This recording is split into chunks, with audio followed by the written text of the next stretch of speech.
तो कहानी की शुरुआत एक ऑफिस वर्कर टाकीरो से होती है। अरे यार क्या बोरिंग लाइफ है। वो अपने ऑफिस से घर लौटता है और मूड ठीक करने के लिए रील्स पर मुजरा देखना शुरू करता है। लेकिन तभी अचानक से उसे अपनी टीवी स्क्रीन पर एक अजीब सा बंदा दिखता है। अचानक से उसके ग्लासेस चमचमाना शुरू करते हैं और उस स्क्रीन के अंदर ही टेलीपोर्ट हो चुका था और वो अपनी आंखों के सामने उसी बंदे को बैठा हुआ देखता है। वो उसे पूछना शुरू करता है, आखिरकार तुम कौन हो? कहीं तुम एक एलियन तो नहीं? नहीं, मैं सोलर सिस्टम का मैनेजर हूँ और देखो मैंने एक प्लेनेट बनाया है जिसका नाम की मेडियस है। और अब उसके बाद वो टाकीरो को एक नए प्लेनेट के बारे में बताना शुरू करता है जिसका नाम की मेडियस था। वो उसे बताता है कि वो टाकीरो को इस प्लेनेट में समन कर देगा ताकि वो इस प्लेनेट को और भी ज्यादा हरा भरा कर ले और यहाँ पर सिविलाइजेशन को बना दे। पर टाकीरो इस बात से बिल्कुल मुकर जाता है। लेकिन तभी वो बंदा बोलता है, अरे वैसे भी तुम्हारी बॉडी फेड हो रही है इसीलिए मैं तुम्हें रीइंकार्नेट करूंगा, लेकिन तुम चिंता मत करो, मैं तुम्हें कुछ गिफ्ट्स भी दे दूंगा। और गिफ्ट सुनकर टाकीरो काफी ज्यादा खुश हो चुका था और सबसे पहले वो बंदा टाकीरो को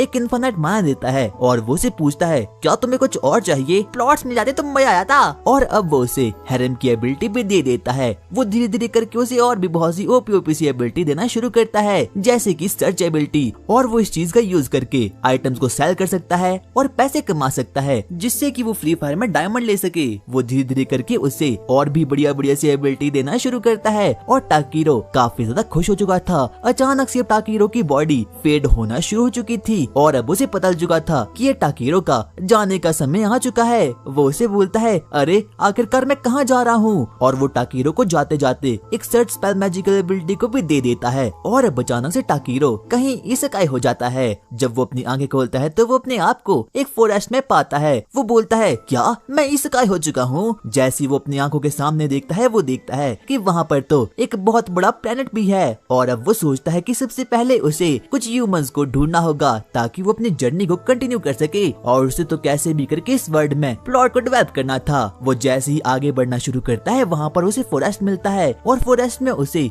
बहुत सी अजीब अजीब सी आइटम्स दिखती है। अचानक से वो सबसे पहले अपनी मैजिकल एबिलिटी का यूज करता है। वो बोलता है, मैजिक एबिलिटी ऑन हो जा, पर उसका पोपट हो जाता है और ऐसा तो कुछ भी नहीं होता। पर बाद में जाकर वो अपनी सर्च स्पेल का यूज करता है और फाइनली अब वो काम करना शुरू कर जाती है। और अब वो काफी ज्यादा खुश हो जाता है ये चीज सोचकर कि अब वो फाइनली मैजिकल एबिलिटी का यूज कर सकता है। उसे उस फॉरेस्ट में डिफरेंट आइटम्स मिलती है। उसके पास अप्रेजल स्किल भी थी इसीलिए वो सभी चीजों को अप्रेज करना शुरू करता है और वो सोचने लगता है कि आखिरकार उसे सबसे अच्छे पैसे किसके मिलने वाले हैं। लेकिन जो कोई भी वो आइटम होती है वो सभी की सभी एकदम लोअर क्लास की होती है इसीलिए वो अपनी जर्नी को वापस से कंटिन्यू करता है। अचानक से उसे एक बहुत बड़ा चमचमाता स्टोन का पीस दिखता है। वो अपने मन में सोचता है कि इससे तो उसे बहुत ही अच्छे पैसे मिलने वाले हैं। लेकिन जब वो उस पर अपनी अप्रेजल स्किल का यूज करता है तो उसे पता चलता है कि ये कोई स्टोन नहीं बल्कि मॉन्स्टर पूप थी। पर वो सी रैंक की थी इसीलिए वो उसे अपने बैग में रख लेता है। उसे पता चलता है कि उसकी मैजिकल एबिलिटी उसे डिफरेंट सिंबल्स दिखाती है और हर एक अलग सिंबल का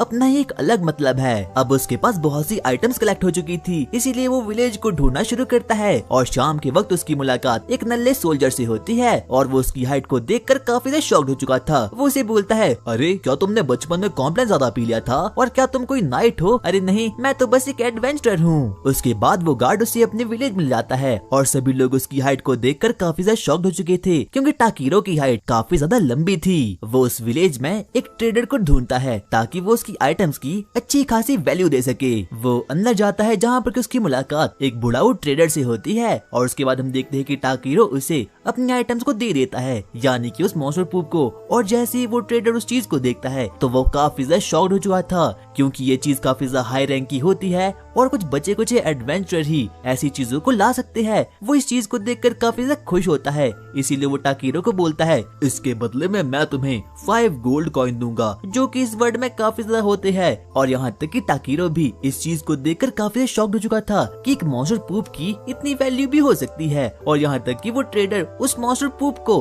अपने मुंह से रगड़ना शुरू करता है और टाकीरो इस चीज को देखकर काफी ज्यादा शॉक्ड हो चुका था इसीलिए वो अपनी बाकी की बची कुची आइटम्स को भी उसे बेचना शुरू करता है। लेकिन तभी वो बुढ़ाऊ ट्रेडर उसे बोलता है, तुम्हारी आइटम्स तो काफी ज्यादा अच्छी है पर मुझे तुम्हारी एक हेल्प चाहिए। हेल्प? कैसी हेल्प? क्या तुम मेरे लिए स्कूल की पीछे वाली पहाड़ी पर जाओगे और मिथरल ओर को कलेक्ट करके लाओगे? हाँ, मैं जा सकता हूँ क्योंकि इस पूरे वर्ल्ड में मिथरल और काफी ज्यादा रेयर होता है और कुछ बचे कुछ एडवेंचरर ही ऐसी कामों को कर सकते हैं। वो सबसे पहले टाकीरो को एक मैप को दे देता है और उसकी बाकी की बची कुछ आइटम्स को भी ले लेता है, लेकिन जाते जाते वो उसे बोलता है वहाँ पर ध्यान से जाना क्योंकि वहाँ पर बहुत ही खूंखार मॉन्स्टर भी होते हैं। यहाँ तक कि टाकीरो भी इस चीज को देखकर अब थोड़ा बहुत डर चुका था और अब उसे अपनी बाकी के आइटम्स के बेचने के चक्कर में बहुत से पैसे मिलते हैं, इसीलिए वो उसी विलेज में एक रूम को रेंट पर भी ले लेता है ताकि वो रात के समय वहाँ पर रुक सके। रात के समय वो अपने मन में सोचना शुरू करता है कि आखिरकार ये वर्ल्ड कैसा है और क्या मुझे यहाँ पर फ्री फायर खेलनी भी चाहिए या फिर नहीं। लेकिन तभी उसके डोर को कोई नॉक करता है और वहाँ से एक अजीब सी छोटी सी मेड वहाँ पर आती है। वो टाकीरो के सामने आगे बढ़ती है और उसके हाथ में एक पानी की बाल्टी थी। वो उसे बोलना शुरू करती है, एडवेंचर क्या तुम्हें पानी चाहिए? और टाकीरो उसे पूछता है आखिरकार मुझे पानी क्यों चाहिए? अरे क्या तुम्हें अपने आप को साफ नहीं करना? तुम गंदे हो चुके होगे। तो क्या मैं नहा नहीं सकता? नहीं, तुम बिल्कुल भी नहा नहीं सकते क्योंकि इस वर्ल्ड में सिर्फ और सिर्फ नोबल लोग ही नहा सकते हैं और वही नहाने को अफोर्ड कर सकते हैं। और यहाँ तक कि टाकीरो इस बात को सुनकर काफी ज्यादा शॉक हो चुका था, पर वो मेड उसे बोलती है सिर्फ मैजिशियन लोग नहा सकते हैं। इसीलिए टाकीरो की दिमाग की बत्ती जलती है। वो उस मेड को अपने रूम से बाहर निकालता है और वहाँ पर अपनी मैजिकल एबिलिटी यूज करता है। वो बोलता है क्लीन और वहाँ पर वाटर मैजिक एक्टिवेट हो जाता है और वो पानी उसके अंग अंग को एकदम अच्छे से धो कर रख देता है। और जिंदगी में इस प्रकार से टाकीरो कभी भी नहाया नहीं था। और अगली सुबह होते ही टाकीरो अपनी जर्नी पर निकल चुका था। वो वापस से फॉरेस्ट में जाता है और अब तो उसे कैसे भी करके मिथरल ओर को कलेक्ट करना था। जाते समय वो सबसे पहले एक मशरूम को अपने बैग में रख लेता है। वो आगे जाता है जहाँ पर कि उसे एक अजीब सा स्पेड सिंबल दिखता है। वो वहाँ पर तहकीकात करना शुरू करता है जहाँ पर कि उसे एक अजीब सी एडवेंचरर की डेड बॉडी दिखती है। वो उसे एग्जामिन करना शुरू करता है और उसे पता चलता है कि ये तो किसी एडवेंचर की बॉडी होती है। वहाँ पर उसे एक अजीब सा लेटर भी मिलता है जो कि उसी एडवेंचरर की बहन का था। इसीलिए वो सबसे पहले अपनी मैजिकल एबिलिटी का यूज करके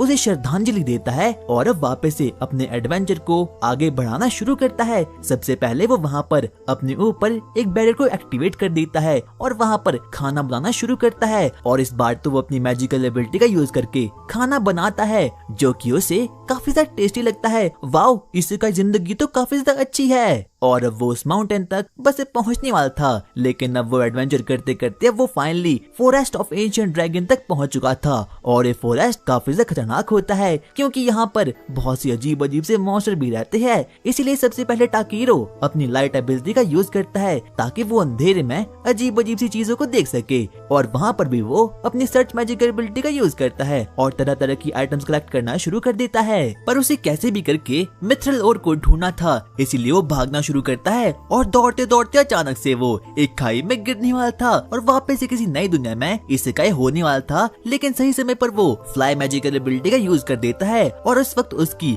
एकदम सॉफ्ट लैंडिंग होती है। अचानक से जब वो नीचे जाता है तो वो देखता है कि वो तो किसी माइन में पहुंच चुका है और वहाँ पर उसे बहुत से सिंबल्स दिखाई देते हैं। सबसे पहले वो अपना माइन करने वाले अस्त्र को निकालता है और वहाँ पर उसे बहुत से ओर्स मिलते हैं जैसे कि सिल्वर ओर और बाकी की चीजें भी। वो उस माइन में मिथरल ओर को रिसर्च करना शुरू करता है, लेकिन तभी अचानक से वो माइन जोर जोर से हिलना शुरू कर देती है। लेकिन तभी हम देखते हैं कि टाकीरो उस चीज को बिल्कुल इग्नोर कर देता है और वापस से वहाँ पर जाता है। वो वहाँ पर अपने मैजिकल फायरबॉल को फेंकता है और वहाँ पर पूरी की पूरी जगह को उड़ा कर रख देता है। और जब वो वहाँ पर पहुँचता है तो उसे फाइनली मिथरल ओर मिल चुका था, पर वो तादाद में काफी कम थे। इसीलिए वो डिसाइड करता है कि वो थोड़े बहुत और मिथरल ओर को ढूंढ निकालेगा। इसीलिए वो उस माइन में रिसर्च करना शुरू करता है। अचानक से उसे उसी माइन में एक अजीब सी गुफा दिखती है, इसीलिए वो वहाँ पर भागना शुरू करता है ताकि वो जल्दी से जल्दी बहुत से मिथरल ओर को कलेक्ट कर सके। और अब वो उस केव के अंदर फाइनली पहुँच चुका था और जब वो अपनी आंखों के सामने देखता है तो वो देखता है कि उस केव के अंदर तो एक अजीब सी नदी है जिसमें कि एक अजीब सा वाटर है। वो जल्दी से वहाँ पर जाता है और उस पर अपने अप्रेजल स्किल का यूज करता है। उसे पता चलता है कि जो ये वाटर है ये कोई नॉर्मल वाटर नहीं बल्कि SS रैंक का एलिमेंटल वाटर है।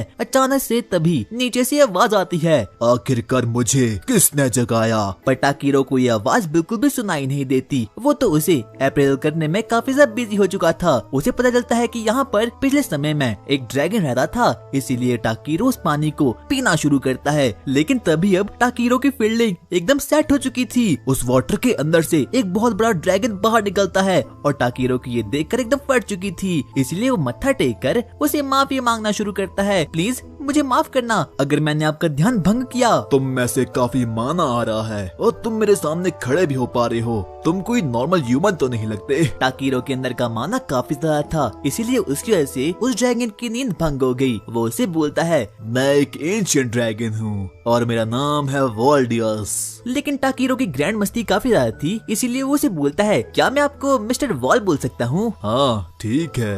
वो ड्रैगन उसे बोलता है, मुझे तुम्हारी हेल्प चाहिए। लेकिन किस चीज में? तुम्हें मेरे बच्चे को हैच करना होगा और बदले में मैं तुम्हें इस मिथरल ओर को दे दूंगा। और अब वो फाइनली काफी ज्यादा खुश हो चुका था, पर बदले में टाकीरो को उसके बेटे को हैच करना होगा, यानी कि एक ड्रैगन के बेटे को, जो काफी ज्यादा खतरनाक होता है। इतने में हम देखते हैं कि वो ड्रैगन अपनी मैजिकल एबिलिटी से अपने अंडे को बाहर निकालता है और वो पूरा का पूरा ब्लैक था और काफी ज्यादा बड़ा भी था। वो टाकीरो को उस एग को दे देता है और वो उसे बोलता है, जल्दी से इसे हैच करो। लेकिन मैं ऐसा कैसे करूँगा?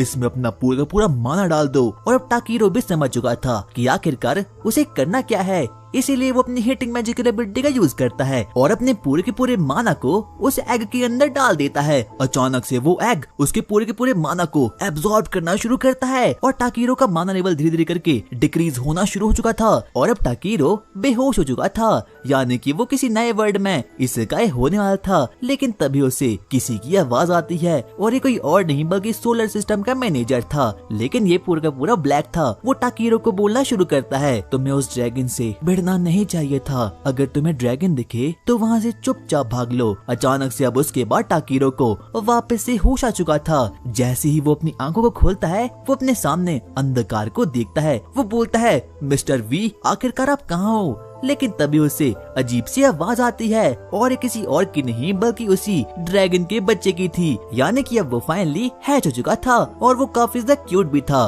वो क्यूट बेबी ड्रैगन सीधे ही टाकीरो के पास आता है और उसकी गोदी में चढ़ जाता है और वो ड्रैगन टाकीरो को बोलता है, जल्दी से इसे कोई नाम दो। और टाकीरो उसे नाम देने के लिए बहुत सोचता है, लेकिन लास्ट में वो फाइनली उसे नाम दे देता है और वो होता है बी। और वो क्यूट बेबी ड्रैगन भी इस नाम को सुनकर काफी ज्यादा खुश हो चुका था, इसलिए वो टाकीरो से मिलना जुलना शुरू करता है। वो ड्रैगन उसे बोलता है, अब मेरा बेटा तुम्हारे साथ ही इस पूरे वर्ल्ड को एक्सप्लोर करेगा। लेकिन तुम्हारा बेटा तो अभी अभी पैदा हुआ है ना। और उस क्यूट बेबी ड्रैगन को टाकीरो काफी ज्यादा पसंद आता है और इतना कहने के बाद वो ड्रैगन अब वहाँ से वापस से उसी नदी में कहीं डूब चुका था। और अब टाकीरो को फाइनली मैजिकल मिथरल ओर तो मिल चुके थे और साथ साथ में ही अपनी जर्नी के लिए एक नया पार्टनर भी। वो उस बेबी ड्रैगन को बोलना शुरू करता है, तो क्या तुम जर्नी के लिए रेडी हो? हाँ मैं रेडी हूँ। पर वो ड्रैगन बच्चा काफी ज्यादा बदबूदार था, इसलिए वो सबसे पहले उसे साफ कर देता है। और अब वो लोग फाइनली केव से बाहर आ चुके थे।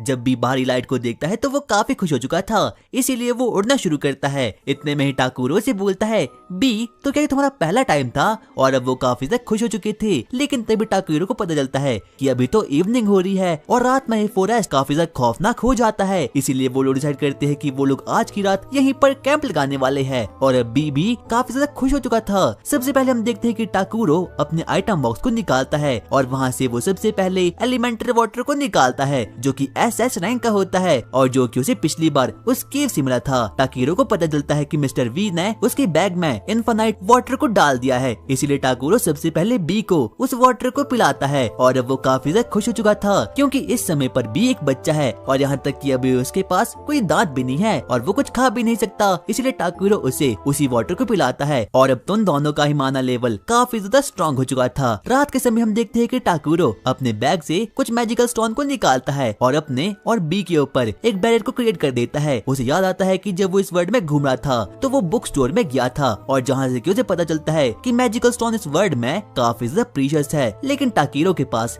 एक काफी ज्यादा कमाल की पावर होती है कि वो अपने मैजिक से ही मैजिकल स्टोन को क्रिएट कर सकता है और वो देखते ही देखते एक थर्मल मैजिकल स्टोन को क्रिएट कर देता है और उसी की हेल्प से आग जलाना शुरू करता है। यहाँ तक कि बी ये देखकर काफी शॉक्ड हो चुका था। उसके बाद हम देखते हैं कि टाकीरो अपनी थोड़ी बहुत कुकिंग स्पेल का यूज करता है और एक के बाद एक करके बहुत ही टेस्टी चीज बनाना शुरू करता है। और सबसे पहले वो बी को सूप को खिलाता है, लेकिन वो काफी ज्यादा गर्म था, इसीलिए बी की जुबान एकदम जल चुकी थी। इसीलिए टाकीरो उसे एकदम ठंडा करके उस सूप को पिला देता है और अब वो सभी लोग काफी ज्यादा ही खुश हो चुके थे। रात के समय अब वो लोग सोना शुरू करते हैं, लेकिन तभी टाकीरो बी को पूछता है, बी क्या तुम्हें अपने डैड यानी कि मिस्टर वी की याद नहीं आ रही? लेकिन अब बी ने अपना पेरेंट्स पूरी तरह से टाकीरो को मान लिया है। टाकीरो को अपने अप्रेजल स्किल से पता चलता है कि बी अभी बच्चा ही है, लेकिन फिर भी वो बी रैंक का है, जो काफी ज्यादा खौफनाक चीज होती है। यानी कि जैसे जैसे करके बी का लेवल इंक्रीज होता रहेगा, उसका रैंक भी लेवल अप होता रहेगा। इसीलिए वो बी को बोलना शुरू करता है, बी चाहे जो भी हो जाए, तुम्हें कैसे भी करके डिस्ट्रक्शन नहीं मचानी है। लेकिन तब तक तो बी सो चुका था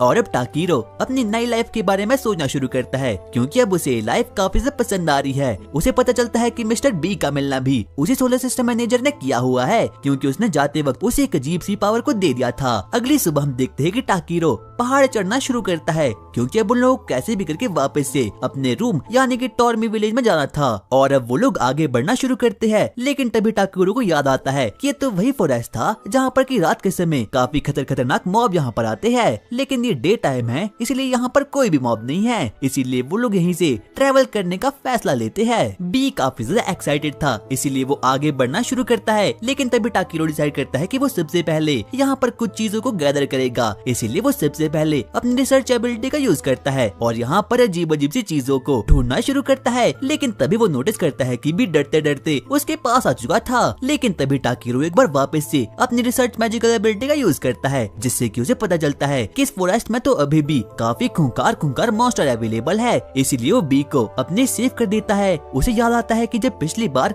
वो यहाँ पर आया था तो उसे लग रहा था कि उसकी बदबू से कोई मॉन्स्टर उस पर अटैक नहीं कर रही है, लेकिन वो बिल्कुल गलत था। और अब टाकीरो और बी काफी ज्यादा डर चुके थे, लेकिन तभी पीछे से एक बहुत ही खतरनाक सी रैंक का मॉन्स्टर द रॉक फैल्कन वहाँ पर आ चुका था और बी की तो उस चीज को देखकर एकदम फटकर चार हो चुकी थी। लेकिन टाकीरो एकदम चिल था, क्योंकि उसने इससे भी खूंखार मिस्टर वी को जो देख लिया था। इसीलिए वो डिसाइड करता है कि वो रॉक फैल्कन को रात के समय कच्चा पकाकर खाने वाला है। इसीलिए वो सबसे पहले अपनी आइस नेडल मैजिकल एबिलिटी का यूज करता है और एक ही झटके में उसे खत्म कर देता है। और अब तो उन लोगों के रात के खाने का इंतजाम भी हो चुका था। लेकिन तभी हम देखते हैं कि बी उसे बताता है, अरे वहाँ देखो कुछ सर्पेंट वुल्फ हम पर अटैक करने वाले हैं। और जैसे ही टाकीरो उन लोगों को देखता है, वो भी काफी ज्यादा शॉक्ड हो चुका था। सबसे पहले वो उसे बचने के लिए अपनी बॉडी को काफी ज्यादा लाइट कर देता है और जमीन से काफी ज्यादा ऊंची जंप मारता है और नीचे आकर ग्रेविटेशनल मैजिक का यूज करके अपने शरीर को काफी ज्यादा भारी कर लेता है और एक के बाद एक करके उन सर्पेंट वुल्फ को पकड़ पकड़ कर पेलना शुरू कर देता है। और अब तो उसने देखते ही देखते हर एक वुल्फ को खत्म कर दिया था और अब वो लोग उनका मीट को गैदर करना शुरू करते हैं। लेकिन तभी टाकीरो को एक बार वापस से अपनी रिसर्च मैजिकल एबिलिटी से पता चलता है कि यहाँ पर तो अभी भी काफी मॉन्स्टर अवेलेबल है। लेकिन तभी हम देखते हैं कि बी उसे अपने साथ उड़ाना शुरू करता है ताकि वो जल्द से जल्द टॉर्मी विलेज तक पहुँच पाए। लेकिन तभी हम देखते हैं कि टाकीरो से बोलता है, अरे बी मैं काफी ज्यादा भारी हूँ, प्लीज मुझे नीचे फेंक दो। और वो भी ऐसा ही कर लेता है और वो टाकीरो को आसमान से सीधा ही नीचे फेंक लेता है। लेकिन टाकीरो इस बात को देखकर काफी ज्यादा शॉक्ड हो चुका था। उसे पता चलता है कि उन लोगों ने तो फॉरेस्ट ऑफ ट्रीज को पार कर लिया है और अब वो लोग टॉर्मी विलेज के काफी पास आ चुकी है। इसीलिए अब वो लोग आगे बढ़ना शुरू करते हैं। लेकिन सबसे पहले टाकीरो बी को शुक्रिया अदा करता है, लेकिन उसे तो कुछ भी समझ नहीं आता। और अब वो लोग आगे बढ़ना शुरू करते हैं ताकि वो जल्द से जल्द अपने रूम में वापस पहुंच सके। और टाकीरो के हाथ में एक ब्रांच पड़ी थी, इसलिए बी उसे बोलता है, आखिरकार ये क्या है? टाकीरो से बताता है कि ये ब्रांच काफी स्पेशल है और ये पहले से ही उसकी आइटम बॉक्स में पड़ी हुई थी। और तभी हम देखते हैं कि बी उस पर अपने मिस्ट मैजिक का यूज करके उस ब्रांच को काफी बड़ी कर देता है और अब वो एक स्टाफ में कन्वर्ट हो चुका था। लेकिन टाकीरो को समझ नहीं आता कि वो सिर्फ और सिर्फ अभी तक एक गैदरर है और क्या वो किसी स्टाफ को रख भी सकता है या फिर नहीं। और वो लोग आपस में बकलोली कर ही रहे थे, लेकिन तभी उन लोगों को फॉरेस्ट से किसी खूंखार मॉन्स्टर की आवाज आना शुरू हो चुकी थी, जिसे देखकर कि बी अब काफी ज्यादा एक्साइटमेंट में आ चुका था। इसीलिए वो आगे बढ़ता है और ना चाहते हुए भी टाकीरो को उसके पीछे पीछे आना पड़ता है। और अब वो लोग आगे बढ़ना शुरू करते हैं ये जानने के लिए कि आखिरकार वो मॉन्स्टर है कौन। हम देखते हैं कि बी एक जगह पर आकर रुक जाता है, इसलिए टाकीरो भी उसके पीछे आता है और वहाँ पर उसकी मुलाकात एक अजीब सी एल्फ लड़की से होती है और उसकी हालत काफी ज्यादा खराब थी। टाकीरो से पूछता है क्या तुम पर किसी मॉन्स्टर ने अटैक कर दिया, लेकिन अभी वो एल्फ ठीक से बोल भी नहीं पाती, यहाँ तक कि वो कुछ कर भी नहीं पाती। बाद में उसके पेट से अजीब सी आवाजें आना शुरू होती है। टाकीरो को पता चलता है कि जो ये एल्फ है ये काफी दिनों से भूखी है और वो मॉन्स्टर साउंड कहीं और से नहीं बल्कि इस एल्फ के पेट से आ रही है। वो बोलती है मैंने 3 दिनों से कुछ भी नहीं खाया, इसलिए टाकीरो सबसे पहले अपने आइटम बॉक्स को वहाँ पर निकालता है और उस एल्फ को उस वाटर बॉटल को दे देता है, जिस बात को देखकर कि एल्फ काफी ज्यादा खुश हो चुकी थी, लेकिन अभी भी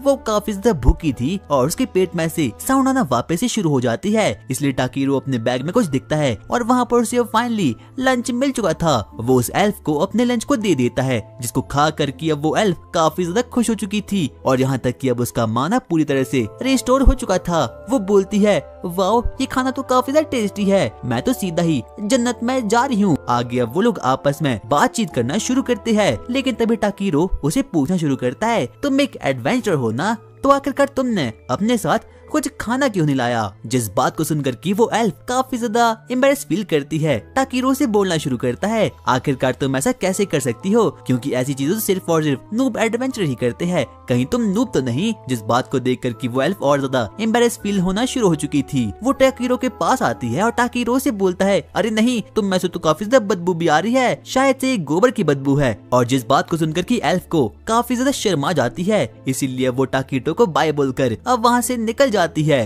वो उसे बोलती है बाय मुझे कुछ इंपॉर्टेंट काम है, और अब ऐसा बोलकर अब वो वहाँ से निकल जाती है। और अब टाकीरो और भी सबसे पहले उस फॉरेस्ट में कुछ आइटम्स को गैदर करना शुरू करते हैं और वहाँ पर टाकीरो को बहुत सी चीजें मिलती है जो काफी ज्यादा ओपी रैंक की होती है। और अब वो लोग फाइनली फॉरेस्ट के एग्जिट तक पहुँच चुके थे, जहाँ पर की बी को आती हुई दूर से ही एक वैगन नजर आ जाती है और टाकीरो उसकी इस पावर को देखकर काफी ज्यादा ही शॉक्ड हो चुका था। और अब वो वैगन भी टाकीरो के पास आ चुकी थी और वहाँ पर वो देखता है कि उस वैगन के आगे तो एक ई रैंक का हॉर्स खड़ा हुआ है जो कि एक यूनिकॉर्न है। आगे अब टाकीरो उस वैगन के मालिक से बातचीत करना शुरू करता है और वो उसे बोलता है अरे एडवेंचर तुम आखिरकार कहाँ जा रहे हो। लेकिन टाकीरो से बोलता है अरे मैं कोई एडवेंचर नहीं हूँ, मैं एक गैदरर हूँ। क्या एक गैदरर, ये तो काफी ज्यादा रेयर बात है, तुम जा कहाँ रहे हो। टाकीरो से बताता है कि वो टॉर्मी विलेज की ओर आगे बढ़ रहा है और वो लोग भी टॉर्मी विलेज जा रहे होते हैं, इसीलिए वो उसे बोलता है तो क्यों न तुम मेरी वैगन में आ जाओ। अरे नहीं नहीं ऐसी कोई बात नहीं, क्योंकि मैं काफी ज्यादा बड़ा हूँ। लेकिन अब वो फाइनली उस वैगन में आ चुका था और जहाँ पर की उसकी मुलाकात उस बंदे की फैमिली से होती है। वहाँ पर एक औरत थी और 2 बच्चे भी थे। वो उसे बातें करना शुरू करते हैं और अब वो लोग फाइनली टॉर्मी विलेज में आगे बढ़ना शुरू करते हैं। और अब उन लोगों को पता चलता है कि टाकीरो का साइज तो काफी ज्यादा ही बड़ा है। टाकीरो को एहसास होता है कि जब से वो इस वर्ल्ड में आया है तब से हर किस्म का बच्चा उसे काफी ज्यादा लगाव करते हैं, कहीं कुछ गलत तो नहीं। इसीलिए वो उन बच्चों से बातचीत करना शुरू करता है। लेकिन तभी टाकीरो बोलता है सॉरी मैं माफी मांगता हूँ, मेरा साइज काफी ज्यादा बड़ा है। लेकिन तभी वो बंदा बोलता है अरे कोई बात नहीं, साइज मैटर नहीं करता। और अब टाकीरो उन बच्चों से बातचीत करना शुरू करता है। वो उन बच्चों को बोलता है आखिरकार तुमने मुझे लिफ्ट कैसे दे दी, क्या पता कहीं मैं कोई चोर निकलूं। लेकिन तभी वो बच्चा बोलता है नहीं ऐसा बिल्कुल भी नहीं हो सकता, क्योंकि जब आप आए तो मैजिकल बेल बिल्कुल भी रिंग नहीं करी। और तब जाकर टाकीरो को पता चलता है कि ये मैजिकल बेल बैड माना को सेंस कर देती है। और अब वो लोग आगे बढ़ना शुरू करते हैं। लेकिन तभी टाकीरो उन लोगों को अपना नाम बताता है और इतने में ही वो लोग भी अपना अपना नाम बताते हैं। उस औरत का नाम एलिजा होता है, लड़की का नाम यूनान, उस लड़के का नाम कैन और वैगन के मालिक का नाम पॉलन होता है। लेकिन तभी उन बच्चों को टाकीरो के पीछे से कुछ तो अजीब सी आवाज आती है और वो टाकीरो को बोलना शुरू करते हैं कि आखिरकार वहाँ पर है कौन, क्या वहाँ पर कोई मॉन्स्टर है। क्योंकि इस वर्ल्ड में ये काफी ज्यादा आम होता है कि हर एक एडवेंचर अपने साथ किसी मॉन्स्टर को पेट बनाकर रखता है। लेकिन तभी टाकीरो उन लोगों को बोलना शुरू करता है नहीं मेरे पास काफी खतरनाक मॉन्स्टर है। लेकिन तभी हम देखते हैं कि अब भी उन बच्चों के सामने पार आ जाता है, जिसे देख कर कि वो बच्चे अब काफी ज्यादा शॉक्ड हो चुके थे, क्योंकि उन लोगों को बी काफी ज्यादा क्यूट लगता है। और जब बाकी लोगों को इस चीज का एहसास होता है कि टाकीरो के पास एक ड्रैगन का बच्चा है, तो वो लोग काफी ज्यादा शॉक्ड हो चुके थे। वो उसे पूछना शुरू करते हैं मिस्टर क्या आप कोई ड्रैगन नाइट हो, क्योंकि सिर्फ और सिर्फ ड्रैगन नाइट के पास ही होता है। लेकिन टाकीरो ने बोलना शुरू करता है अरे नहीं मुझे तो ये बच्चा फॉरेस्ट में मिल गया था। तो क्या तुमने इस ड्रैगन को खुद हैच कराया? हाँ, मैंने ऐसा ही किया। और जिस बात को सुनकर तो वो लोग काफी ज्यादा ही शॉक्ड हो चुके थे। बाद में जाकर टाकीरो को पता चलता है कि इस वर्ल्ड में सिर्फ और सिर्फ ड्रैगन नाइट ही ड्रैगन को रख सकते हैं और ड्रैगन होना काफी ज्यादा ही रेयर बात होती है। और अब हम देखते हैं कि रात हो चुकी थी, इसीलिए वो लोग डिसाइड करते हैं कि वो रात के समय अपने यहाँ कैंप लगाएंगे। टाकीरो सबसे पहले लाइट मैजिक एबिलिटी का यूज करता है और वहाँ पर अपने सामने कुछ मैजिकल स्टोन को वहाँ पर रख देता है। और पोलन और बाकी लोग उसकी इस एबिलिटी को देखकर काफी ज्यादा ही शॉक्ड हो चुके थे, इसीलिए वो अब फायर मैजिक का यूज करके अपने आसपास फायर जलाना शुरू करते हैं। लेकिन तभी टाकीरो उन लोगों को बोलता है कि आप लोगों को डर नहीं लगता? क्या पता हमारे ऊपर कोई खूंखार मॉन्स्टर आकर अटैक कर ले। लेकिन तभी वो लोग बोलना शुरू करते हैं, अरे नहीं, ऐसी कोई बात नहीं है, क्योंकि ये टिंगू सा ड्रैगन तो है हमें बचाने के लिए। और अब वो लोग काफी ज्यादा खुश हो चुके थे। हम देखते हैं कि टाकीरो सबसे पहले अपनी सॉर्सरी का यूज करता है और वहाँ पर फायर को जला देता है। और इस चीज को देखकर तो बालक काफी ज्यादा ही शॉक्ड हो चुके थे। इतने में हम देखते हैं कि एलिजा उन लोगों को बोलना शुरू करती है, चलिए अब आप लोग रेस्ट कीजिए, मैं खाना बनाती हूँ। लेकिन तभी टाकीरो एक बार वापस से बोलता है, अगर आप लोग चाहे तो क्या मैं ज्यादा खाना बना सकता हूँ? और वो लोग भी हाँ मैं जवाब देते हैं। और टाकीरो देखते ही देखते सभी लोगों के लिए अब खाने को बना लेता है। और जब वो लोग उसके खाने की बाइट लेते हैं तो वो लोग तो सीधा ही जन्नत में जा चुके थे, यानी कि उन लोगों को वो खाना काफी ज्यादा ही पसंद आता है। यहाँ तक कि पोलन रोना शुरू कर देता है, पोलन आखिरकार तुम रो क्यों रहे हो? क्योंकि ये खाना काफी ज्यादा डिलीशियस है। हम पिछले कुछ दिनों से सिर्फ और सिर्फ सड़ा हुआ मीट खा रहे हैं, लेकिन बहुत समय बाद मुझे ऐसा खाना खाकर काफी खुशी हुई। टाकीरो तुम तो एक जादूगर हो। और अब वो सभी लोग खाना खाकर गाना शुरू करते हैं। यहाँ तक कि टाकीरो भी इस चीज को काफी ज्यादा एंजॉय करता है। सोते हुए वो अपनी लाइफ के बारे में सोचना शुरू करता है कि उसे सभी के साथ मिलकर बैठकर खाने। और अब पेलम और टाकीरो अपनी नींद से जाग चुके थे, लेकिन बी और बच्चे अभी भी आराम से सो रहे थे। वही हम देखते हैं कि टाकीरो सुबह सुबह ही अपने औजारों में तेल लगाना शुरू कर देता है और पेलम भी अपने घोड़ों की देखभाल करना शुरू कर देता है। इतने में ही एलिजा टाकीरो के पास आती है और वो उसे बोलती है, जो एडवेंचरर अपने टूल्स का ख्याल रखता है वो आगे जाकर एक बहुत अच्छा एडवेंचर बनता है। और टाकीरो इस बात को सुनकर काफी खुश हो चुका था और अब उसे अपनी नई इसेकाई लाइफ भी काफी पसंद आना शुरू हो चुकी थी। लेकिन तभी पेलम टाकीरो को बोलता है, टाकीरो चलो ब्रेकफास्ट करने के लिए बाहर चलते हैं। और अब टाकीरो और बाकी लोग भी ऐसा करने के लिए मान जाते हैं। वो अपनी जर्नी को वापस से कंटिन्यू करते हैं ताकि वो लोग टॉर्मी विलेज तक पहुंच पाए। पर इस बार ड्राइविंग टाकीरो करता है, क्योंकि उसे कैसे भी करके नई दुनिया में आकर यूनिकॉर्न को चलाना था। और इतने में हम देखते हैं कि अब बी भी फाइनली उठ चुका था और जो वो यूनिकॉर्न होता है वो काफी ज्यादा इंटेलिजेंट था, क्योंकि वो टाकीरो की हर एक बात को मान रहा था। और अब वो लोग फाइनली टॉर्मी विलेज तक वहां पर पहुंच चुके थे। जब टाकीरो टॉर्मी विलेज को देखता है तो वो लोग काफी ज्यादा शॉक्ड हो चुके थे और यहाँ तक कि अब बाकी लोगों को भी टॉर्मी विलेज तक पहुंचने में काफी अच्छा लगता है। इतने में हम देखते हैं कि पेलम और अब उसकी फैमिली आगे बढ़ना शुरू कर देती है और अब वो लोग टाकीरो से अलविदा ले लेते हैं। और इतने में हम देखते हैं कि टाकीरो उस गार्ड से बातचीत करना शुरू कर देता है। वो गार्ड से पूछता है, क्या तुम्हें पता है कि आखिरकार पेलम करता क्या है? हाँ मुझे पता है, वो एक जर्नर है, यानी कि वो पूरी दुनिया घूमता है और उसका बस एक ही मकसद रहता है कि उसे दुनिया के हर एक कोने में घूमना होगा। इतने में ही वो गार्ड टाकीरो को बोलता है, क्या तुम्हें जेरम के पास नहीं जाना? अरे हाँ, वो तो मैं भूल ही गया। आगे टाकीरो जेरम द ब्लैक स्मिथ के पास जाता है, जिसने कि उससे मिथ्रिल ओर आने को कहा था।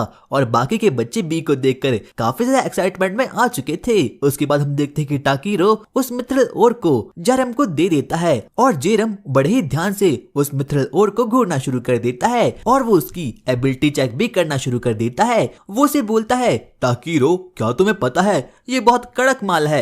ये तो वैसे मुझे पता ही था।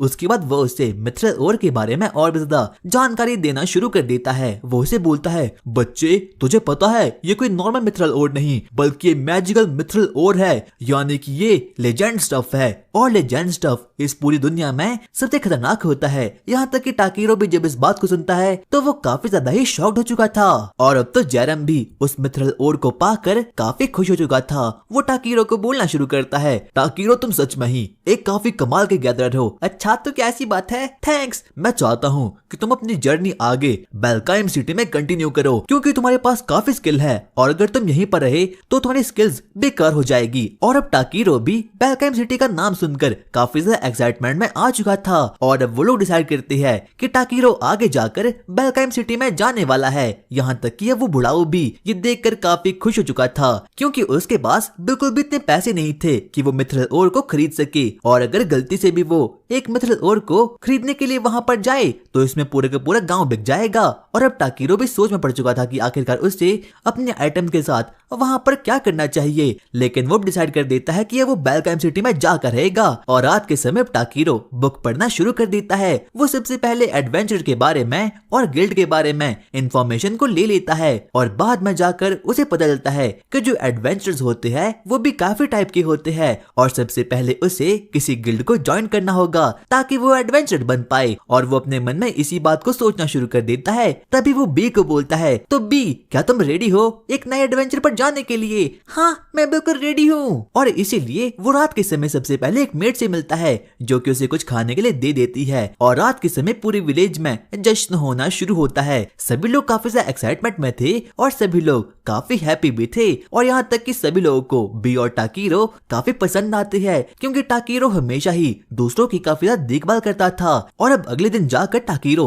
सबसे पहले एक मशरूम को गैदर करता है, और अब उसके बाद वो उसी मेड के पास जाता है, क्योंकि अब उसने डिसाइड कर दिया था कि वो अगली सुबह बेलकाइम सिटी में जाएगा। सबसे पहले वो मेड से बातचीत करना शुरू करता है, और अब वो मेड भी टाकीरो के जाने पर काफी ज्यादा इमोशनल हो चुकी थी। वो उसे बोलना शुरू करती है, टाकीरो क्या तुम कुछ और देर तक नहीं रुक सकते? क्योंकि अगर तुम यहाँ पर नहीं रहोगे तो मुझे काफी रोना आ जाएगा, पर मैं ऐसा नहीं कर सकता। और अब मेड भी उसकी इस भावना को समझ चुकी थी, इसीलिए वो उसे जाने से पहले कुछ लंच को बनाकर दे देती है, लेकिन वो लंच काफी ज्यादा था। टाकीरो अपने मन में सोचना शुरू करता है, शुक्र है मेरे पास आइटम बॉक्स है। और रात के समय टाकीरो और बी फ्री फायर खेलना शुरू कर देते हैं, लेकिन तभी टाकीरो अपने मन में सोचना शुरू करता है कि कल सुबह उसे बेलकाइम सिटी की ओर जाना होगा, पर बदले में वो इन गांव वालों को कुछ देना चाहता था, और इसीलिए वो बहुत सोचना शुरू करता है कि आखिरकार वो लोगों को कौन सी गिफ्ट को देगा। सबसे पहले वो अपनी जेब से एक मिथरल ओर को निकालता है और एक लैंटर्न को भी। वो उन दोनों को अपने टेबल पर रख देता है, और अब उन दोनों को मर्ज करने का यानी कि अपने मैजिक से फ्यूज करने का बहुत प्रयास करता है। वो सबसे पहले उन लोगों पर अपने मैजिक पावर का यूज करता है, और अब वो दोनों चीज आपस में कंबाइन हो चुकी थी, और टाकीरो उस चीज को देखकर काफी खुश हो चुका था। ये तो बिल्कुल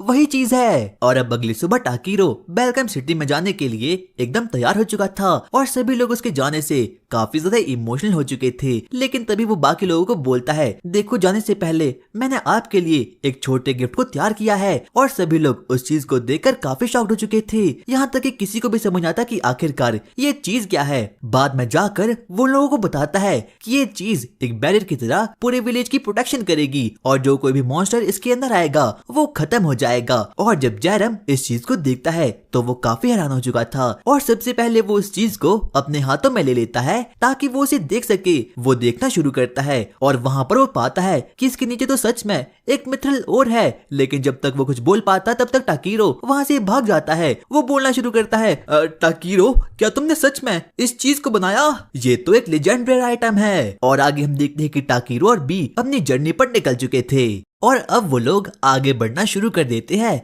लेकिन तभी उनका रास्ता रोकने के लिए वहाँ पर एक बहुत बड़ा क्रैब मॉन्स्टर वहाँ पर आ चुका था, और वो काफी शक्तिशाली भी था। लेकिन जब टाकीरो उस पर अपनी एयरप्रेस एबिलिटी का यूज करता है तो उसे पता चलता है कि जो ये मॉन्स्टर है ये सी रैंक का है, और यहाँ तक कि इसे खा भी सकते हैं। और जब उन लोगों को इस बारे में पता चलता है तो उन लोगों का फाइनली डिनर का इंतजाम हो चुका था। सबसे पहले टाकीरो से मारने के लिए अपनी बॉडी को रिडक्शन और हेवन कर लेता है, लेकिन तभी हम देखते हैं कि भी उसकी ओर आगे बढ़ता है, और वो उस पर अपनी सोनिक मैजिकल एबिलिटी से उसे एक स्लैश में खत्म कर देता है। टाकीरो से बोलता है, वाह बी क्या तुम ये भी कर सकते हो? लेकिन तभी टाकीरो और बी को वहाँ पर दो क्रैब मॉन्स्टर और भी घेर लेते हैं, और अब वो उन पर अटैक करने के लिए बिल्कुल रेडी हो चुके थे। टाकीरो अपने मन में सोचना शुरू करता है कि उसे कैसे भी करके उन लोगों पर मारना होगा, लेकिन वो तो सी रैंक के थे ना। लेकिन तभी वो क्रैब मॉन्स्टर्स उस पर अटैक कर देते हैं, लेकिन तभी बी अपने आईक्यू के यूज करके टाकीरो को वहाँ पर उड़ा देता है, और वो दोनों क्रैब मॉन्स्टर्स एक दूसरे में ही घुसंड मारकर एकदम मर चुके थे। और अब उन लोगों का डिनर का इंतजाम फाइनली हो चुका था। लेकिन तभी वहाँ पर एक और क्रैब मॉन्स्टर टाकीरो पर चार्ज कर लेता है। टाकीरो अपने स्टाफ को निकालता है और उसे एक होम रन मारकर फाइनली अब फिनिश कर देता है। और अब रात के समय टाकीरो क्रैब मॉन्स्टर को मारना शुरू करता है। सबसे पहले वो अपने माना को अपने हाथ में लेता है और एक के बाद एक करके क्रैब मॉन्स्टर को चॉप करना शुरू कर देता है। और अब उसके बाद वो उसे मस्त तेल में फ्राई कर देता है। सबसे पहले वो उसमें थोड़ा बहुत पानी, थोड़ा बहुत नमक डाल देता है। और अब फाइनल लोगों का डिनर बनकर एकदम रेडी हो चुका था। और जब बी और टाकीरो इस चीज को खाते हैं तो वो उन दोनों को ही काफी अच्छा लगता है। और अब अगली सुबह वो लोग फाइनली बेलकाइम सिटी तक पहुंच चुके थे। बेलकाइम सिटी सच में ही काफी बड़ी थी और जब टाकीरो सिटी पर अपने प्रेजेबिलिटी का यूज करता है तो वो सच में ही काफी ज्यादा एक्साइटमेंट में आ चुका था, क्योंकि ये सिटी काफी अच्छी है। यहाँ तक कि ये बी भी काफी ज्यादा एक्साइटमेंट में आ चुका था। और वहीं टाकीरो देखता है कि वहाँ पर तो कुछ लोग उनकी इंस्पेक्शन कर रहे हैं और अब उन लोगों को भी इसी प्रोसेस होकर गुजरना होगा। सबसे पहले वहाँ पर रिसेप्शनिस्ट आती है और अब फाइनली टाकीरो की बारी आ चुकी थी। टाकीरो बी को सबसे पहले कहीं छुपा लेता है और अब वो अंदर जाना शुरू करता है, जहाँ पर कि एक गार्ड और एक लड़की टाकीरो के सामान को इंस्पेक्ट करना शुरू कर देती है। और वो उसे बोलती है, अच्छा तो तुम्हारा नाम क्या है? सर मेरा नाम टाकीरो है। और तुम यहाँ पर क्यों आए हो? मैं एक गैदरर हूँ। अच्छा तो तुम यहाँ पर अपनी आइटम्स को सेल करने के लिए यहाँ पर आए हो? अरे नहीं ऐसा नहीं है, मुझे जो यहाँ पर एडवेंचर बनना है। और अब गार्ड भी इस बात को सुनकर काफी ज्यादा एक्साइटमेंट में आ चुका था और सबसे पहले वो उस पर अपनी एबिलिटी अवेयरनेस का यूज करता है, जिससे कि वो टाकीरो के बारे में हर एक चीज को जान पाए। वो टाकीरो से कुछ क्वेश्चन पूछना शुरू करता है और अब टाकीरो भी उसके हर एक क्वेश्चन को सही सही जवाब दे देता है। और अब उन बाकी लोगों को पता चल चुका था कि टाकीरो का कोई गलत इंटेंट नहीं है, लेकिन तभी टाकीरो अपने मन में सोचना शुरू करता है, आखिरकार इन लोगों को मेरा स्टेटस कैसा दिख रहा होगा। लेकिन तभी हम देखते हैं कि टाकीरो उल्टा उन लोगों पर ही एफेयरनेस एबिलिटी का यूज कर देता है, जहाँ पर से पता चलता है कि वो लोग तो उसके स्टेटस को एकदम गलत देख रहे हैं। और अब फाइनली टाकीरो की ये प्रोसेस खत्म हो चुकी थी, लेकिन तभी वो गार्ड उसे बोलना शुरू करता है, तुम्हारे स्टेटस में मैंने एक चीज देखी, आखिरकार ये ड्रैगन ब्लेसिंग क्या है? अच्छा ड्रैगन ब्लेसिंग। इसीलिए टाकीरो अपने पेट बी को वहाँ पर निकाल देता है। और जब वो लोग बी को देखते हैं तो वो लोग काफी ज्यादा शॉक्ड हो चुके थे, वाओ ये तो कितना क्यूट है, क्या एक ड्रैगन है? हाँ ये एक ड्रैगन है, मुझे किंग को इन्फॉर्म करना होगा, क्योंकि ड्रैगन इस पूरे वर्ल्ड में काफी रेयर स्पीशीज होती है। क्या तुम्हारे पास कोई सिंबल है? अगर है तो प्लीज अपने पेट पर लगा दो। टाकीरो अपने बैग में देखना शुरू करता है, जहाँ पर कि उसे एक अजीब सा सिंबल मिलता है और वो उस चीज को बी की टेल में लगा देता है, और जिसे देख कर की बी काफी खुश हो चुका था। आगे अब वो गार्डो से बातचीत करना शुरू करते हैं और अब वो लोग टाकीरो को बोलना शुरू करते हैं, यहाँ से बस सीधा जाओ, तुम्हें एडवेंचरस गिल्ड मिल जाएगा। और अब टाकीरो और बी भी एडवेंचरस गिल्ड की ओर आगे बढ़ना शुरू कर देते हैं। और जब वो लोग उस गेट से आगे बढ़ते हैं, सबसे पहले वो सिटी के मार्केट में जाते हैं और टाकीरो और बी को वो चीज काफी ज्यादा पसंद आती है। आगे चलते चलते अब उन लोगों को फाइनली स्क्वायर शेप की एक बिल्डिंग मिल चुकी थी और अब वो लोग डिसाइड करते हैं कि उन लोगों को इसके अंदर जाना होगा, क्योंकि वो कुछ और नहीं बल्कि एडवेंचरस गिल्ड ही था। और अब वो लोग फाइनली एडवेंचरस गिल्ड तक वहाँ पर पहुंच चुके थे और वहाँ पर टाकीरो गिल्ड की रिसेप्शनिस्ट आरियाना से मिलता है। वो लोग आपस में बातचीत करना शुरू करते हैं। आरियाना टाकीरो से पूछती है, आखिरकार तुम्हारी क्लास क्या है? दरअसल मैं एक गैदरर हूँ। क्या एक गैदरर? ये तो काफी रेयर बात है। उसके बाद वो टाकीरो को एक फॉर्म को फिल करने के लिए दे देती है और अब टाकीरो भी अपनी एबिलिटी से वहाँ पर अपना नाम, ग्राम और पता वहाँ पर भर लेता है। आगे अब वो उसे और भी ज्यादा पूछताछ करना शुरू करती है, आखिरकार आपका वर्क एक्सपीरियंस कितना है? ये उतना ज्यादा नहीं है कि आपको कॉम्बैट एक्सपीरियंस है या फिर नहीं? वैसे मुझे थोड़ा सा तो है।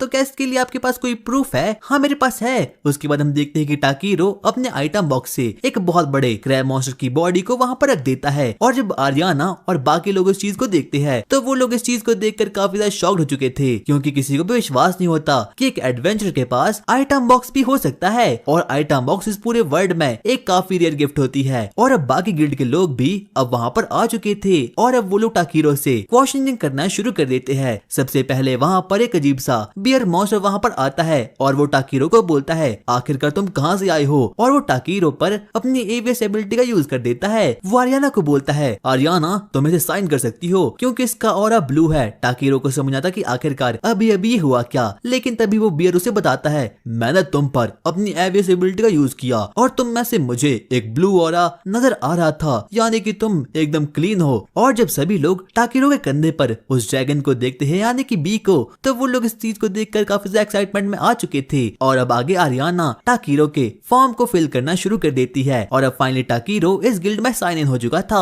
और साइन अप होने के बाद आरियाना टाकीरो को एक कड़े को दे देती है, जिससे कि अब वो एडवेंचर गिल्ड में फाइनली अब लॉग इन तो हो ही चुका था। और अब बी और टाकीरो इस चीज को देखकर काफी ज्यादा खुश हो चुके थे। लेकिन तभी आरियाना टाकीरो को बोलती है, मैंने आपको एज एन एफ रैंक का एडवेंचर यहाँ पर रजिस्टर कर लिया है। और अब उसके बाद टाकीरो एडवेंचर की फैमिली से मिलने के लिए जल्दी से वहाँ पर निकल जाता है। सबसे पहले वो उसकी फैमिली से मिलता है और ये कोई और एडवेंचर नहीं था बल्कि वही एडवेंचर था जिसकी की बॉडी उसे एपिसोड 1 में मिली थी। वो उसकी फैमिली से बातचीत करना शुरू करता है और वो उन लोगों को बताता है, मुझे उसकी बॉडी टॉर्मी विलेज के एक फॉरेस्ट में मिली थी। और बाद में जाकर टाकीरो को पता चलता है कि जो उसकी फैमिली है वो तो काफी ज्यादा बीमार है और यहाँ तक कि उसे रॉयल गार्ड्स की कही गई बातें भी याद आती है। उसने उसे कहा था, अच्छा वो अपने मॉम डैड के लिए टॉर्मी विलेज में गया था ताकि वो उनके लिए मेडिसिन को कलेक्ट कर पाए, पर अफसोस वो अब नहीं रहा। और टाकीरो को इस बात को सुनकर काफी ज्यादा अफसोस होता है क्योंकि इन लोगों का बेटा कोई और नहीं बल्कि वही एडवेंचर था जो कि इन लोगों को एपिसोड 1 में मिला था। उसके बाद हम देखते हैं कि टाकीरो से बातचीत करने के बाद अब जल्दी से सिटी के ट्रेडर के पास वहाँ पर जाता है जो कि एक फॉक्स था और फॉक्स उसकी ट्रेड को देखकर काफी ज्यादा खुश हो चुका था। वो बोलता है, वाओ तुमने मेरे लिए ब्लू मशरूम और कुछ और चीजें लाई है, ये तो काफी रेयर बात है। और अब टाकीरो को भी इस बात से काफी ज्यादा एक्साइटमेंट हो चुकी थी। लेकिन तभी हम देखते हैं कि टाकीरो से मिलने के लिए वहाँ पर गिल्ड की रिसेप्शनिस्ट वहाँ पर आ चुकी थी और बाद में जाकर हमें पता चलता है कि टाकीरो तो सच में ही इस पूरी सिटी में काफी ज्यादा प्रसिद्ध हो चुका है। और अब गिल्ड की रिसेप्शनिस्ट उसे बोलना शुरू करती है, टाकीरो आपसे बहुत से क्लाइंट्स मिलना चाहते हैं क्योंकि आपका काम उन लोगों को काफी ज्यादा अच्छा लगता है। और वहाँ पर तो टाकीरो को हायर करने के लिए कुछ ज्यादा ही रिक्वेस्ट वहाँ पर आ चुकी थी और अब इसीलिए टाकीरो में से कुछ रिक्वेस्ट को ले लेता है और बाकी की जाने देता है। उसके बाद हम देखते हैं कि अब टाकीरो आराम से नहाने के लिए पब्लिक बाथ में निकल जाता है और अब वहाँ पर बीबी मजे करना शुरू कर देता है। टाकीरो अपने मन में बोलना शुरू करता है, मुझे सिटी में आए 1 महीना हो चुका है और जब मैं यहाँ पर पहली बार था तो इसका पानी भी बहुत बुरा था, लेकिन मैंने अपने मैजिक का यूज किया और अब फाइनली ये अच्छा हो चुका है। टाकीरो आराम से चिल मारना शुरू करता है। लेकिन तभी पीछे से वहाँ पर उसका दोस्त एक मगरमच्छ सोल्जर वहाँ पर आ चुका था और अब वो उससे बातचीत करना शुरू करता है। दरअसल ये टाकीरो का एक बहुत अच्छा दोस्त था। वो साथ मिलकर बात लेना शुरू कर देते हैं और अब उस मगरमच्छ को भी उस एडवेंचर की फैमिली के बारे में पता चुका था। वो टाकीरो को बोलना शुरू करता है, टाकीरो मैंने सुना तुम हीलिंग मैजिक का भी यूज कर सकते हो। बाद में जाकर हमें पता चलता है कि टाकीरो ने तो उन फैमिली की सिकनेस अपने हीलिंग मैजिक से ही एकदम खत्म कर दी थी और उसने उन लोगों से बदले में भी कुछ नहीं लिया। इतने में वो मगरमच्छ उन्हें बोलना शुरू करता है, तुम्हें बदले में काफी गोल्ड मिल सकते थे। लेकिन टाकीरो कहता है, अरे मैं कोई डॉक्टर नहीं हूँ। और अब वो लोग मजे करना शुरू कर देते हैं, तो सच में तुम्हारे अंदर कोई भी ग्रीड नहीं है? नहीं, मेरे अंदर ग्रीड है, मुझे एक सीजर चाहिए। लेकिन इतना कहने के बाद अब वो मगरमच्छ वहाँ से निकल जाता है। आगे हम देखते हैं कि टाकीरो वापस से ट्रेड करने के लिए उसी फॉक्स के पास जाता है और अब उसका ट्रेडिंग का बिजनेस भी काफी अच्छा चल पड़ा था। यहाँ तक कि अब सभी के सभी लोग उसे इस पूरे टाउन में भी जाने लगे थे क्योंकि वो इस टाउन का एक खतरनाक गैदर बन चुका था। और अब आगे वो उस फॉक्स से बातचीत करना शुरू करता है। वो फॉक्स टाकीरो को बोलना शुरू करता है, टाकीरो तुम्हें अपने लेवल को अप करना होगा। मुझे पता है तुम अपने लेवल को अप कर सकते हो, लेकिन तुम ऐसा जानबूझकर नहीं कर रहे हो। और टाकीरो भी अपने मन में कहता है, हाँ वैसे बात तो ये सही कह रहा है। उसके बाद टाकीरो वहाँ से निकल जाता है। लेकिन तभी रास्ते में उसे कुछ एडवेंचर्स मिलते हैं जिसके पास की वहाँ पर गिल्ड की रिसेप्शनिस्ट वहाँ पर आ चुकी थी और उसका नाम म्यू था। और सबसे पहले म्यू गिल्ड के एक एडवेंचर से मिलती है और वो उसे बोलना शुरू करती है, हमारे ऊपर खतरा आ चुका है, हम पर गॉब्लिन मॉन्स्टर ने अटैक कर दिया है। और अब सभी लोग इस बात को सुनकर काफी शाउट हो चुके थे क्योंकि इस टाउन में अभी कोई भी ए रैंक का एडवेंचर कोई भी मौजूद नहीं है। इसीलिए हम देखते हैं कि टाकीरो भी वहाँ से जाना शुरू करता है क्योंकि उसका बिल्कुल भी मन नहीं था कि वो अभी कॉम्बैट ट्रेनिंग करे। लेकिन तभी पीछे से वो एडवेंचर टाकीरो को रोक देता है और वो उसे बोलता है, ओए बच्चे, आखिरकार तू कहाँ जा रहा है? तुझे हमारे साथ काम करना होगा। आगे अब वो प्लानिंग बनाना शुरू करते हैं कि आखिरकार वो लोग कैसे उन गॉब्लिन्स को रोकेंगे। सबसे पहले उनका गिल्ड मास्टर बोलना शुरू करता है, हम उन गॉब्लिन मॉन्स्टर से रिवर पर ही लड़ेंगे और उन्हें खत्म कर लेंगे। लेकिन टाकीरो अपने मन में बोलना शुरू करता है, अरे नहीं यार, मैं कहाँ फंस गया। लेकिन तभी कुछ लोग उसे बोलना शुरू करते हैं, ओए एफ रैंक के एडवेंचर, हमारे काम में अपनी नाक मत घुसाइयो वरना हम तुझे खत्म कर लेंगे। लेकिन तभी उन लोगों का बॉस वहाँ पर आता है और वो उसे गुस्से से कुछ बोलना शुरू कर देता है। मैंने तेरा नाम बहुत सुना है, क्या तू वही टाकीरो है? हाँ वैसे मैं वही हूँ, मैंने तेरे बारे में काफी कुछ सुन रखा है, इसीलिए मैं चाहता हूँ कि तू भी हमारे साथ आए। और अब टाकीरो के पास कोई भी ऑप्शन नहीं बचता और ना चाहते हुए भी अब उसे गॉब्लिन को खत्म करने के लिए उनके साथ जाना ही पड़ेगा। और अब वो लोग गॉब्लिन को रोकने के लिए वहाँ पर निकल चुके थे। लेकिन तभी हम देखते हैं कि म्यू सबसे पहले टाकीरो के पास आती है और वो अपने आप को उससे इंट्रोड्यूस करवा देती है और वो भी टाकीरो को पहले से ही जानती थी। टाकीरो हम मिलकर उन गॉब्लिन्स को खत्म कर देंगे। और सबसे पहले वो लोग एक बड़ी सी पहाड़ी पर टेंट लगाते हैं। लेकिन तभी वहाँ पर एक अजीब सा छोटा सा ड्रैगन वहाँ पर आता है और जब म्यू उस चीज को देखती है तो वो काफी ज्यादा डर चुकी थी और अब उसका कॉन्फिडेंस एकदम 0 हो चुका था। यहाँ तक कि वो रोना भी शुरू कर देती है। टाकीरो अपने मन में सोचना शुरू करता है, अरे नहीं यार, आखिरकार मैं कहाँ आ गया, मुझे कैसे भी करके इसे काम डाउन करना होगा। इसीलिए वो उसे थोड़े बहुत मोटिवेशन स्पीच देना शुरू कर देता है। देखो डरने में कोई भी बुराई नहीं है, लेकिन अगर तुम डरती ही रहोगी तो आखिरकार तुम आगे कैसे बढ़ोगी। मुझे लगता है कि तुम्हें इंजर्ड सोल्जर की देखभाल करनी होगी क्योंकि तुम एक हीलिंग मेज हो। और अब वो भी इस बात को समझ चुकी थी और अब वो फाइनली थोड़ी बहुत मोटिवेट हो चुकी थी। इतना कहने के बाद अब वो वहाँ से निकल जाती है। लेकिन तभी हम देखते हैं कि अब क्ले भी वहाँ पर आ चुका था। वो टाकीरो का मजाक उड़ाना शुरू करता है, हाँ टाकीरो, मुझे पता नहीं था कि तुम भी लड़ाई झगड़े में विश्वास रखते हो। अरे नहीं यार, मैं तो बस यहाँ पर ऐसे ही आ गया। टाकीरो सच में तुम एक कमाल के हीलिंग मेज हो, तुमने मेरे स्कार्स को भी हील कर दिया था, इसके लिए शुक्रिया। वो लोग बातें कर रहे थे कि इतने में ही फाइट का सायरन वहाँ पर बज चुका था और अब क्ले और टाकीरो को इस बारे में पता चुका था कि जो गॉब्लिन की आर्मी है वो टाउन की ओर आगे बढ़ रही है। इसीलिए क्ले डिसाइड करता है कि वो आगे बढ़ेगा क्योंकि वो एक फ्रंट लाइन का सोल्जर है और उसे हमेशा ही आगे रहकर लड़ना होता है। टाकीरो अब मैं जाता हूँ, मैं तुम लोगों को कैसे भी प्रोटेक्ट करके रहूंगा, चाहे इसमें मैं खुद मर जाऊँ। और अब इतना कहने के बाद क्ले वहाँ से निकल जाता है और वहीं हम म्यू और उसके साथियों को देखते हैं और वो भी सोल्जर्स पर हीलिंग मैजिक कास्ट करना शुरू कर देते हैं। और अब टाकीरो को भी एहसास हो चुका था कि ये लड़ाई काफी सीरियस है, इसीलिए वो सबसे पहले अपने आइटम बॉक्स से एक मैजिकल स्टाफ को निकालता है और एक बैरियर को अपने टेंट के चारों ओर लगा लेता है। और वो बैरियर काफी खतरनाक था, यहाँ तक कि सभी लोग उसकी इस पावर को देखकर काफी शॉक्ड हो चुके थे। और अब टाकीरो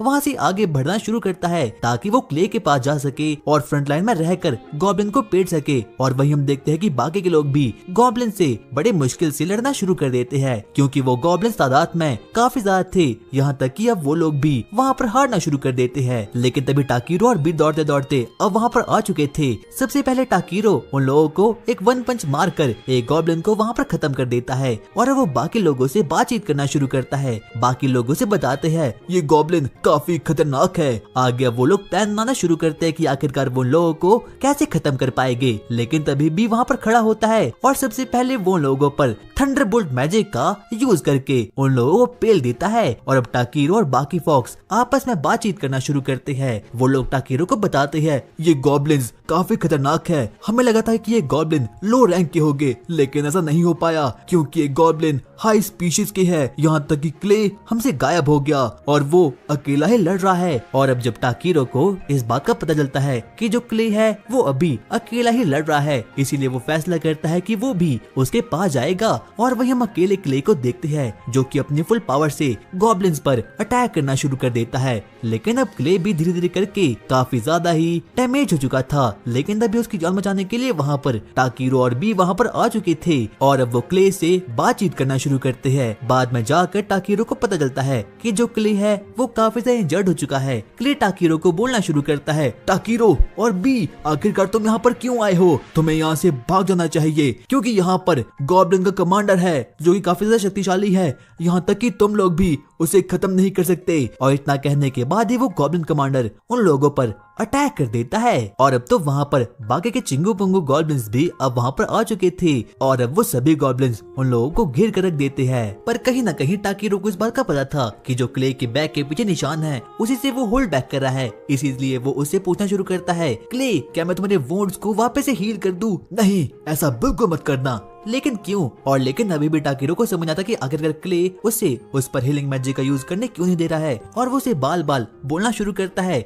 आखिरकार वो तुम्हारे लिए क्या मैटर रखते हैं। लेकिन क्ले फिर भी उसे कुछ भी नहीं बताता और अब टाकीरो काफी ज्यादा गुस्से में आ चुका था और अब वो फाइनली डिसाइड कर देता है कि वो उस पर हीलिंग मैजिक का यूज करके रहेगा। लेकिन सबसे पहले बी उन गॉब्लिन मॉन्स्टर पर अपने थंडरबोल्ट मैजिक का यूज करके उन लोगों को पेल कर रख देता है। इतने में हम देखते हैं कि अब टाकीरो सबसे पहले अपने आइटम बॉक्स से मिस्टर वोल्ट के उस मैजिकल एलिमेंट वाटर को वहाँ पर निकालता है और क्ले पर फेंक देता है और अब उसके बाद वो क्ले पर मंत्र एंचेंट करना शुरू करता है। वो उस पर एक बहुत ही हाई लेवल की हीलिंग स्पेल को यूज कर देता है और अब फाइनली जो क्ले होता है वो फाइनली अब हील हो चुका था, यानी कि अब उसके बैक के स्कार भी अब फाइनली हील हो चुके थे। अचानक से हम देखते हैं कि जो क्ले होता है वो विकसित होना शुरू हो चुका था, यहाँ तक कि अब उसका माना और स्ट्रेंथ किसी अलग ही लेवल तक पहुँच चुके थे और वो एक बहुत ही अजीब से प्राणी में कन्वर्ट हो चुका था। वो बोलता है, टाकीरो आखिरकार तुमने मेरे साथ क्या कर लिया? और अब क्ले एक खूंखार मॉन्स्टर में कन्वर्ट हो चुका था, लेकिन अब वो काफी ज्यादा पावरफुल बन चुका था। मुझे मेरे अंदर से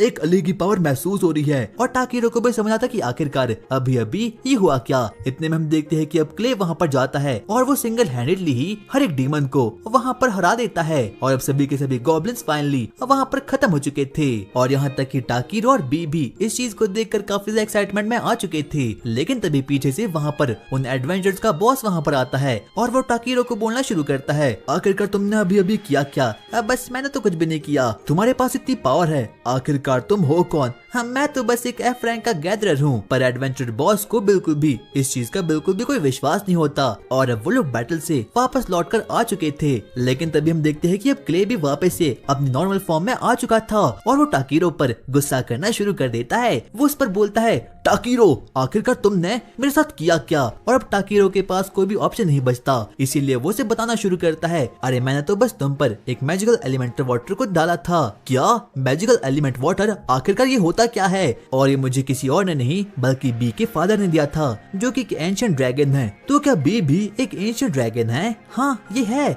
उसके बाद हम देखते हैं कि टाकीरो उससे अपने सीक्रेट्स को बताना शुरू कर देता है, लेकिन क्ले को उसकी बातें बिल्कुल भी समझ नहीं आती और अब क्ले को भी कहीं ना कहीं टाकीरो पर शक होना शुरू हो चुका था। वो उसे बोलता है, टाकीरो तुम्हारे पास इतनी पावर्स है, आखिरकार तुम सच में हो कौन? और अब टाकीरो अपने मन में सोचना शुरू करता है, तो क्या मुझे इसे बताना चाहिए कि मैं इसेकाई हुआ हूँ। इतने में हम देखते हैं कि अब क्ले वहाँ से निकल जाता है। लगता है तुम मुझ पर विश्वास ही नहीं करते। और अब टाकीरो के पास कोई भी ऑप्शन नहीं बचता, इसीलिए वो उसे अपनी इसेकाई लाइफ के बारे में बताना शुरू करता है। दरअसल मैं यहाँ पर किसी दूसरे वर्ल्ड से यहाँ पर आया हूँ। क्या इसका मतलब क्या है? और क्ले को तो उसकी बात बिल्कुल भी समझ नहीं आती और आगे हम देखते हैं कि अब टाकीरो उसे हर एक चीज को बताना शुरू करता है और अब क्ले को भी कहीं ना कहीं उस पर विश्वास हो चुका था। और अब अगली सुबह टाकीरो मार्केट की ओर जाना शुरू करता है, जहाँ पर कि वो एक आर्मरी शॉप में रुक जाता है। लेकिन तभी पीछे से वहाँ पर एक कैट गर्ल आती है और वो उसे बोलती है, आखिरकार आपको क्या चाहिए? तो गाइस अगर तुम्हें इस एनिमे का नेक्स्ट पार्ट चाहिए तो इस वीडियो पर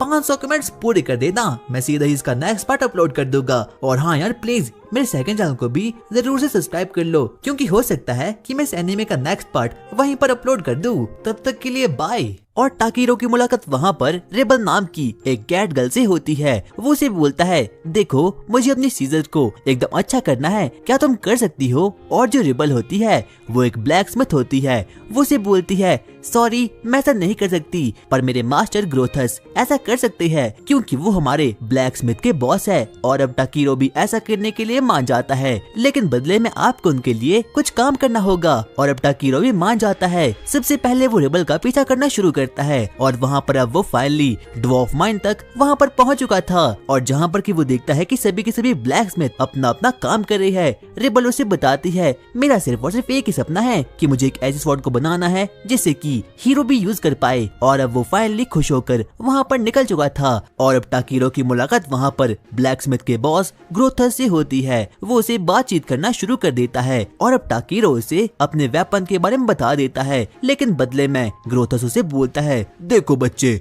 मुझे पता है तुम्हारा नाम टाकीरो है और तुम एक गैदरर हो ना? हाँ मैं वही हूँ। मैंने तुम्हारे बारे में काफी कुछ सोच रखा है, लेकिन बदले में तुम्हें मेरे लिए एक काम करना होगा। आखिरकार वो क्या है? तुम्हें मेरे लिए एल्ड्रा ओर्ट को लाना होगा जो कि रूई माइंस में है। लेकिन टाकीरो को इस चीज के बारे में कुछ भी नॉलेज नहीं थी। इतने में ही रिबल भी अब काफी ज्यादा एक्साइटेड हो चुकी थी। वो बोलती है, हाँ मास्टर, हमें कैसे भी करके एल्ड्रा ओर्स चाहिए होगी, क्योंकि अगर मुझे वो ओर्स मिल गए तो मैं फॉर्ज कर सकती हूँ और एक नई स्वॉर्ड को क्रिएट कर सकती हूँ। लेकिन तभी ग्रोथस उसे ऐसा करने से साफ साफ मना कर देता है। वो उसे बोलता है, नहीं रिबल, हम ऐसा नहीं कर सकते, क्योंकि एल्ड्रा ओर्स सिर्फ और सिर्फ रूई माइंस में मिलते हैं और रूई माइंस में मॉन्स्टर्स नहीं बल्कि डीमंस भी रहते हैं। और अब रेबल भी ऐसा करने के लिए मान जाती है। वो बोलती है, ठीक है टाकीरो, तो प्लीज तुम रूई माइंस में कभी भी मत जाना। कहीं न कहीं टाकीरो को भी वहाँ जाने की एक्साइटमेंट हो चुकी थी। वो सबसे पहले ग्रोथस से बातचीत करना शुरू करता है। वो उसे पूछता है, आखिरकार ये एल्ड्रा ओर्स होते क्या चीज है।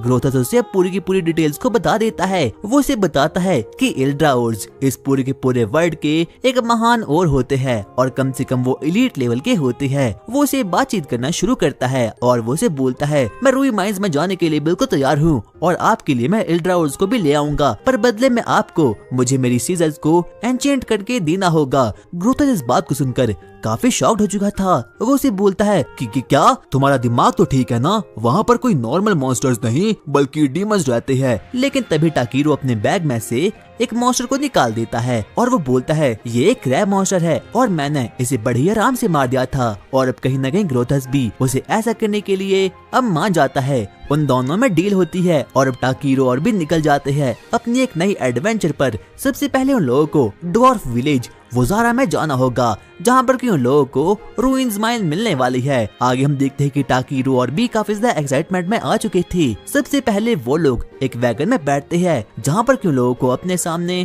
कुछ ह्यूमंस दिखाई देते हैं। वो लोग आपस में बातचीत करना शुरू करते हैं। क्या तुम्हें पता है, उस ड्वार्फ टाउन में कुछ तो अजीब अजीब सी चीजें हो रही है। हर कोई पॉइजनस प्लांट मर रहा है और यहाँ तक कि बाकी चीजें भी अब खत्म हो चुकी है। हाँ, मैंने ऐसा सुना है। और अब टाकीरो उस वैगन से निकल जाता है। वो एक अजीब सी जगह तक पहुँच चुका था। आगे वो डिसाइड करता है कि आगे का वो एडवेंचर एक हॉर्स पर करने वाला है। जैसे वो अपने लेफ्ट में देखता है, वहाँ पर एक हॉर्स डीलर का घर था। अचानक से उन लोगों को एक अजीब सी आवाज आती है, इसीलिए वो जल्दी से वहाँ पर जाते हैं। और वहाँ पर कोई और नहीं बल्कि वही एल्फ थी जो कि टाकीरो को पहले भी मिल चुकी थी। वो वहाँ पर एक ह्यूमन को बोलती है, मुझे कैसे भी करके सवारी के लिए एक व्हाइट हॉर्स चाहिए। मुझे नहीं पता कि तुम उसे कहाँ से निकालोगे, पर मुझे कैसे भी चाहिए। वो ह्यूमन उसे समझाता है, मैम जितने भी यहाँ पर एनिमल्स है हम उन सभी को हॉर्स कहते हैं। अच्छा, तो क्या ऐसा है? और अब इतना कहने के बाद वो एल्फ लड़की वहाँ से निकल जाती है। टाकीरो और भी डिसाइड करते हैं सबसे पहले वो लोग इस विलेज के फॉरेस्ट में जाएंगे ताकि वो लोग वहाँ से कुछ न्यू आइटम्स को गैदर कर पाए। जल्दी से टाकीरो वहाँ पर जाता है और अपनी एबिलिटी अप्रेज का यूज करता है, जिससे कि उसे वहाँ पर बहुत से मशरूम और एक अजीब सा फ्लावर वहाँ पर मिल चुका था।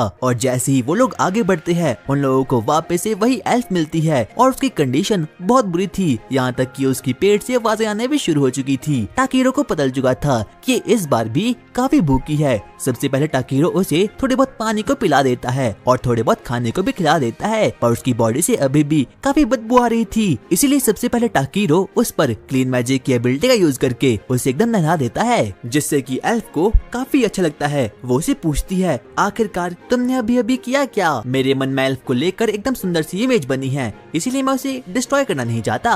वैसे मेरा नाम वेल है। अच्छा, मेरा नाम टाकीरो है। एल्फ उसे बताती है कि वो भी वोजारा ड्वार्फ विलेज जा रही है, लेकिन टाकीरो से बोलता है, ठीक है तो मैं निकलता हूँ। लेकिन तभी वो एल्फ उसे बोलती है, तुमने मेरी मदद 2 बार कर ली है, इसीलिए बदले में मुझे तुम्हें कुछ न कुछ तो देना होगा, इसीलिए मैं तुम्हारी मदद करने के लिए बिल्कुल तैयार हूँ। यहाँ तक कि अभी भी इस काम के लिए मान जाता है और अब वो सभी के सभी लोग मिलजुल कर आइटम्स को गैदर करना शुरू करते हैं। वो एल्फ अब काफी ज्यादा एक्साइटमेंट में आ चुकी थी। सबसे पहले वो टाकीरो के पास जाती है और बोलती है, टाकीरो ये देखो, मैंने एक रेयर आइटम को यहाँ पर फाइंड कर लिया है। अरे नहीं, ये तो सिर्फ और सिर्फ एक रॉक है। वो वापस से एक्साइटमेंट में टाकीरो के पास आती है, लेकिन अभी भी वो एकदम घटिया सी चीजें वहाँ पर लेकर आती है। टाकीरो से बताता है, ये सिर्फ और सिर्फ एक पॉइजन वाला मशरूम है। क्या एक पॉइजन वाला मशरूम? मैंने तो ऐसा पहले कभी भी नहीं सुना। और अब शाम काफी हो चुकी थी, इसीलिए वो लोग डिसाइड करते हैं कि सबसे पहले वो लोग जंगल में फायर को जलाएंगे और मस्त तरीके से खाना खाएंगे। लेकिन तभी एल्फ बोलती है, रुक जाओ, इस बार मैं तुम्हारी मदद करूंगी, इसीलिए मैं जंगल से कुछ लकड़ियाँ कलेक्ट करके लाती हूँ। एल्फ जल्दी से जंगल में जाती है और 2 सेकंड के अंदर ही एक मोटे से पेड़ को वहाँ पर ले आती है। टाकीरो से बोलता है, अरे नहीं, हमें एक पेड़ नहीं बल्कि छोटी छोटी लकड़ियाँ चाहिए थी। एल्फ उसे बोलती है, रुक जाओ, देखो भी मैं क्या करती हूँ। और अब उसके बाद वो एल्फ अपनी एल्फ पावर का यूज करके 2 सेकंड के अंदर ही उस बड़े से पेड़ को काट देती है। और अब उन लोगों के पास फाइनली कुछ लकड़ियाँ कलेक्ट हो चुकी थी, जिससे कि वो लोग आग को जला सकते हैं। इसीलिए सबसे पहले टाकीरो अपनी प्रिज मैजिक का यूज करता है उसके वेपन पर, और तब जाकर उसे पता चलता है कि जो वेपन उस एल्फ के पास है वो कोई आम वेपन नहीं है, बल्कि वो ए रैंक की खतरनाक वेपन है। रात के समय वो लोग मिलजुल कर खाना खाना शुरू करते हैं, और वो एल्फ तो खाने को देखकर काफी खुश हो चुकी थी, क्योंकि उसने बहुत सालों बाद इस प्रकार का खाना खाया था। वो एल्फ उसे पूछती है, आखिरकार तुम वॉल्जेरा क्यों जा रहे हो? क्योंकि वहाँ जाकर मुझे एल्ड्रा ओर्स को कलेक्ट करके लाना होगा। वैसे तुम भी तो वहीं जा रही हो, आखिरकार तुम वहाँ पर क्यों जा रही हो? उसके बाद वो एल्फ उसे बताना शुरू करती है कि उसकी बहन, जिसका नाम केरा है, उसने उसे ऐसा करने के लिए कहा था, इसीलिए वो वहाँ पर जा रही है। पर ऐसा कहते वक्त अब वो काफी ज्यादा सीरियस मूड में आ चुकी थी, लेकिन अब वो लोग काफी ज्यादा एक्साइटमेंट में आ चुके थे वहाँ पर जाने के लिए। सबसे पहले वो एल्फ उसे बोलती है, तुम्हारा मुझ पर अब काफी एहसान हो चुका है, इसीलिए प्लीज मुझे अपने लिए कुछ तो करने दो। आखिरकार मैं तुम्हारे लिए क्या कर सकती हूँ? टाकीरो से बोलता है, क्यों ना तुम मेरी बॉडीगार्ड बन जाओ। क्या बॉडीगार्ड? आखिरकार वो क्या होता है? बस तुम्हें मुझे प्रोटेक्ट करना होगा। क्या बस तुम्हें प्रोटेक्ट करना होगा? हाँ। और अब वो ऐसा करने के लिए मान जाती है। वो उसे कहती है, मुझे तुमसे मिलकर काफी खुशी हुई। और रात के समय अब वो लोग घोड़े बेचकर आराम से सोना शुरू करते हैं। लेकिन टाकीरो को बिल्कुल भी नींद नहीं आती, क्योंकि वो लोग कुछ ज्यादा ही जोर जोर से खराटे मारना शुरू कर देते हैं। अब सुबह होते ही वो लोग ड्वार्फ किंगडम की ओर आगे बढ़ना शुरू कर देते हैं। लेकिन टाकीरो अब काफी ज्यादा थक चुका था। इतने में ही वो एल्फ उसे बताती है, इस नदी के पार कुछ और नहीं बल्कि ड्वार्फ सिटी है। और अब वो लोग बिल्कुल शॉक्ड हो चुके थे, क्योंकि टाकीरो की मंजिल और एल्फ की मंजिल अब एकदम पास आ चुकी है। इसीलिए वो लोग सबसे पहले आगे बढ़ते हैं। लेकिन सबसे पहले वो लोग सोचते हैं कि उन लोगों को डिनर का इंतजाम करना होगा। और अब आगे वो लोग एक इन में जाते हैं, जहाँ पर कि वो लोग खाना खाना शुरू करते हैं। लेकिन तभी वो एल्फ टाकीरो को बोलती है, ये तो काफी स्वादिष्ट है, क्योंकि मेरे एक दोस्त ने मुझे यहाँ पर आने को कहा था। अच्छा, किसी एल्फ ने तुम्हें यहाँ आने को कहा था? नहीं, वो एक लिजर्ड मैन था। टाकीरो अपने मन में सोचता है, क्या एक लिजर्ड मैन? वैसे मेरा भी एक दोस्त लिजर्ड मैन था। अच्छा, ये तो काफी अच्छी बात है, क्योंकि जो मेरा दोस्त है बल्कि उसे तो ड्रैगन किंग का ऑनर मिला था। और टाकीरो इस बात को सुनकर काफी ज्यादा शॉक्ड हो चुका था, क्योंकि जो उसका दोस्त था कहीं ना कहीं उसे भी ड्रैगन किंग का ऑनर मिला था। लेकिन तभी पीछे से आवाज आती है, टाकीरो तुम कैसे हो? और ये कोई और नहीं था बल्कि टाकीरो का बचपन का दोस्त यानी कि क्ले था। और अब क्ले उन लोगों से बातचीत करना शुरू कर देता है। बाद में जाकर उन लोगों को पता चलता है कि जो वो एल्फ का दोस्त था जिसके बारे में कि वो बात कर रही थी, वो कोई और नहीं बल्कि क्ले ही था। क्ले टाकीरो को बोलना शुरू करता है, ओए टाकीरो, तू तो बेलकम सिटी से मुझे बिना बाय बोले ही यहाँ पर आ गया। टाकीरो से बोलता है, सॉरी, मुझे ऐसा नहीं करना चाहिए था। आगे अब टाकीरो और क्ले आपस में बातचीत करना शुरू करते हैं। क्ले उसे पूछता है, आखिरकार तुम वहाँ पर क्यों जा रहे हो? क्योंकि वहाँ जाकर मुझे इल्ड्रा ओर्स को कलेक्ट करना होगा, जिसकी वजह से कि मुझे काफी ओपी से रिवॉर्ड मिलेगा। क्या इल्ड्रा ओर्स? वो तो रूइन माइंस में है और वो माइंस काफी ज्यादा डेंजरस है। आखिरकार इसके बदले में तुम्हें रिवॉर्ड क्या मिल रहा है? इसके बदले में मुझे शायद से मेरी सीजर मिलेगी और साथ में एक पेन और एक पॉट भी। क्या इतना घटिया से रिवॉर्ड? आखिरकार तू ये मिशन क्यों कर रहा है? वैसे भी तुम्हें पता है ना, तुम्हारा रैंक काफी लो लेवल का है। लेकिन अब कहीं ना कहीं वो लोग मान जाते हैं। सबसे पहले क्ले और एल्फ डिसाइड करते हैं कि वो लोग टाकीरो के साथ बॉडीगार्ड बनकर अब वहाँ पर जाने वाले हैं। और अब वो लोग काफी ज्यादा एक्साइटमेंट में आ चुके थे। क्ले टाकीरो को बोलता है, और अब मैं भी तुम्हारे साथ आऊंगा, क्योंकि मुझे भी अपने स्फीयर को वहाँ पर जाकर अपग्रेड करना होगा। और अब कहीं ना कहीं टाकीरो और बाकी लोग भी ऐसा करने के लिए मान जाते हैं। अगली सुबह ही वो लोग डंजन की ओर आगे बढ़ते हैं। सबसे पहले वो लोग आगे बढ़ते हैं जहाँ पर कि वो लोग फाइनली एक केव के पास पहुँच जाते हैं। लेकिन वहाँ पर बहुत बड़ी लाइन लगी हुई थी। उसके बाद वहाँ पर क्ले सबसे पहले ड्वार्फ्स के पास जाता है, और वो कोई और नहीं बल्कि उसके ही दोस्त होते हैं। इसलिए वो ड्वार्फ सबसे पहले टाकीरो और उसकी गैंग को अंदर जाने का मौका देते हैं। इसीलिए वो लोग भी अंदर जाना शुरू करते हैं। ड्वार्फ उन लोगों को उस डंजन के बारे में बताना शुरू करता है। और अब वो लोग फाइनली ड्वार्फ की कंट्री तक पहुंच चुके थे। उन सभी ड्वार्फ ने अपना राज्य अंडरग्राउंड बना रखा था। और जब बाकी के लोग इस चीज को देखते हैं तो वो लोग काफी ज्यादा शॉक्ड हो चुके थे। उन लोगों को बिल्कुल भी विश्वास नहीं होता कि कोई सिटी अंडरग्राउंड भी हो सकती है। टाकीरो और वो एल्फ अपने मन में बोलते हैं, वाओ ये तो काफी सुंदर है। लेकिन तभी वो ड्वार्फ क्ले को बोलता है, मास्टर क्ले, आपके दोस्त किंग ड्वार्फ्स आपसे मिलना चाहते हैं। टाकीरो से बोलता है, क्ले आखिरकार ये किस बारे में बातें कर रही है? क्ले कहता है, अफसोस मैं उसका दोस्त हूँ। ड्वार्फ उन लोगों को बताता है, मास्टर क्ले कोई और नहीं बल्कि हमारे कंट्री के हीरो है और मास्टर क्ले ने ही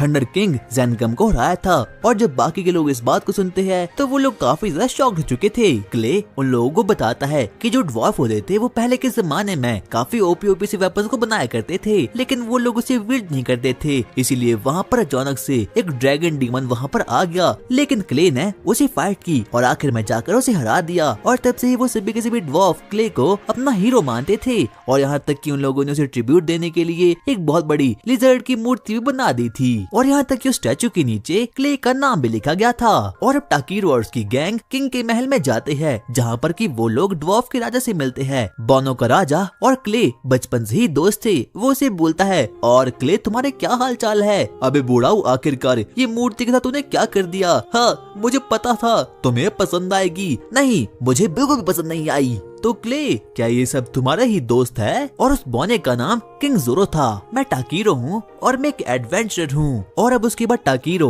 ग्रोथस के दिए गए लेटर को किंग को दे देता है। उसके बाद हम देखते हैं कि किंग पहले से ही ग्रोथस को जानता था और उस लेटर में लिखा गया था कि उन लोगों को परमिशन चाहिए थी रूइन माइन में जाने के लिए। कहीं न कहीं अब किंग भी ऐसा करने के लिए मान जाता है, लेकिन सबसे पहले वो टाकीरो को बोलता है, बच्चे तुम्हें पता है ना, उस माइन में कोई मॉन्स्टर्स नहीं बल्कि डीमंस रहते हैं। हाँ मुझे पता है। वाओ, ये तो काफी ज्यादा कमाल की बात है। और अब वो लोग वहाँ जाने के लिए बिल्कुल तैयार हो चुके थे, लेकिन तभी क्ले किंग को बोलता है, मैं टाकीरो का बॉडीगार्ड बनकर यहाँ पर आया हूँ, इसीलिए आपको हम लोगों को वहाँ पर जाना ही देना होगा। और अब वो लोग ऐसा करने के लिए मान जाते हैं। अब वो लोग फाइनली रूइन माइन तक पहुँच चुके थे, जहाँ पर कि सबसे पहले उन लोगों को उसका रिसेप्शनिस्ट मिस्टर ज़ेनबो वहाँ पर मिल जाता है। उसके बाद मिस्टर ज़ेनबो एक की का यूज करके माइन के गेट को वहाँ पर खोल कर रख देता है। और अब वो लोग फाइनली माइन में एंटर हो चुके थे, लेकिन वहाँ पर काफी अंधेरा था। इसलिए सबसे पहले टाकीरो वहाँ पर अपने लाइट मैजिक का यूज करके एक बल्ब को वहाँ पर समन कर देता है। और अब वो लोग आगे जाने के लिए बिल्कुल तैयार हो चुके थे,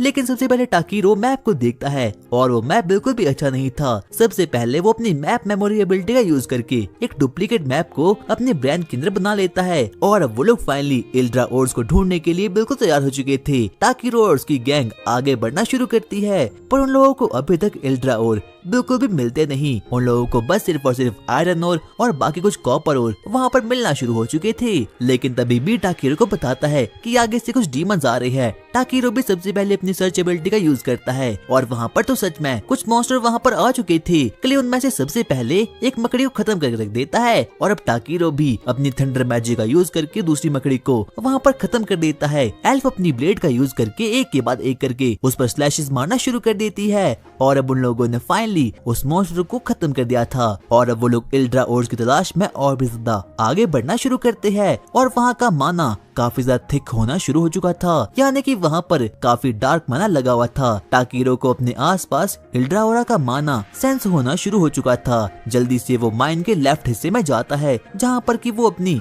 एप्रेजेबिलिटी का यूज करके और उसके बाद फायरबॉल जुत्सु का यूज करके उस केव को पूरी तरीके से ब्लास्ट कर देता है। और वहाँ पर तो सच में ही काफी सारे ओर्स थे। सबसे पहले मिस्टर ज़ेनबो वहाँ पर जाता है और वो ये देखकर काफी ज्यादा शॉक्ड हो चुका था, क्योंकि वो कोई इल्ड्रा ओर्स नहीं बल्कि इल्डा राइट्स थे, जो कि काफी ज्यादा हाई रैंक के होते हैं। और यहाँ तक ये सभी के सभी ओर्स काफी मैजिकल माना से भरपूर होते हैं। लेकिन तभी हम देखते हैं कि जो बी होता है वो टाकीरो के पास काफी हड़बड़ी में आता है और टाकीरो भी अब काफी ज्यादा घबरा चुका था। टाकीरो सबसे पहले क्ले और एल्फ को बोलता है, प्लीज इसमें अपनी टांग बिल्कुल भी मत अड़ाना, क्योंकि ये मेरा शिकार है। और अब टाकीरो काफी सीरियस मूड में आ चुका था, क्योंकि अब उन लोगों को पता चल चुका था कि यहाँ पर कोई और नहीं बल्कि डीमन यहाँ पर आने वाला है। सबसे पहले टाकीरो और बी आगे बढ़ना शुरू करते हैं और अब उस माइन में फाइनली एक डीमन आ चुका था और ये कोई और नहीं बल्कि एक डीमन क्रैब होता है। और जब टाकीरो और भी उस चीज को देखते हैं तो उनके मुंह में पानी आ चुका था, क्योंकि अब उन लोगों के डिनर का इंतजाम हो चुका था। टकरू और बी फिर से स्वादिष्ट सी फूड खाने के लिए बहुत एक्साइटेड थे। जब दोनों उस मॉन्स्टर को खाने की प्लानिंग कर रहे थे, क्ले ने उन्हें याद दिलाया कि उन्हें थोड़ा सीरियस होना चाहिए।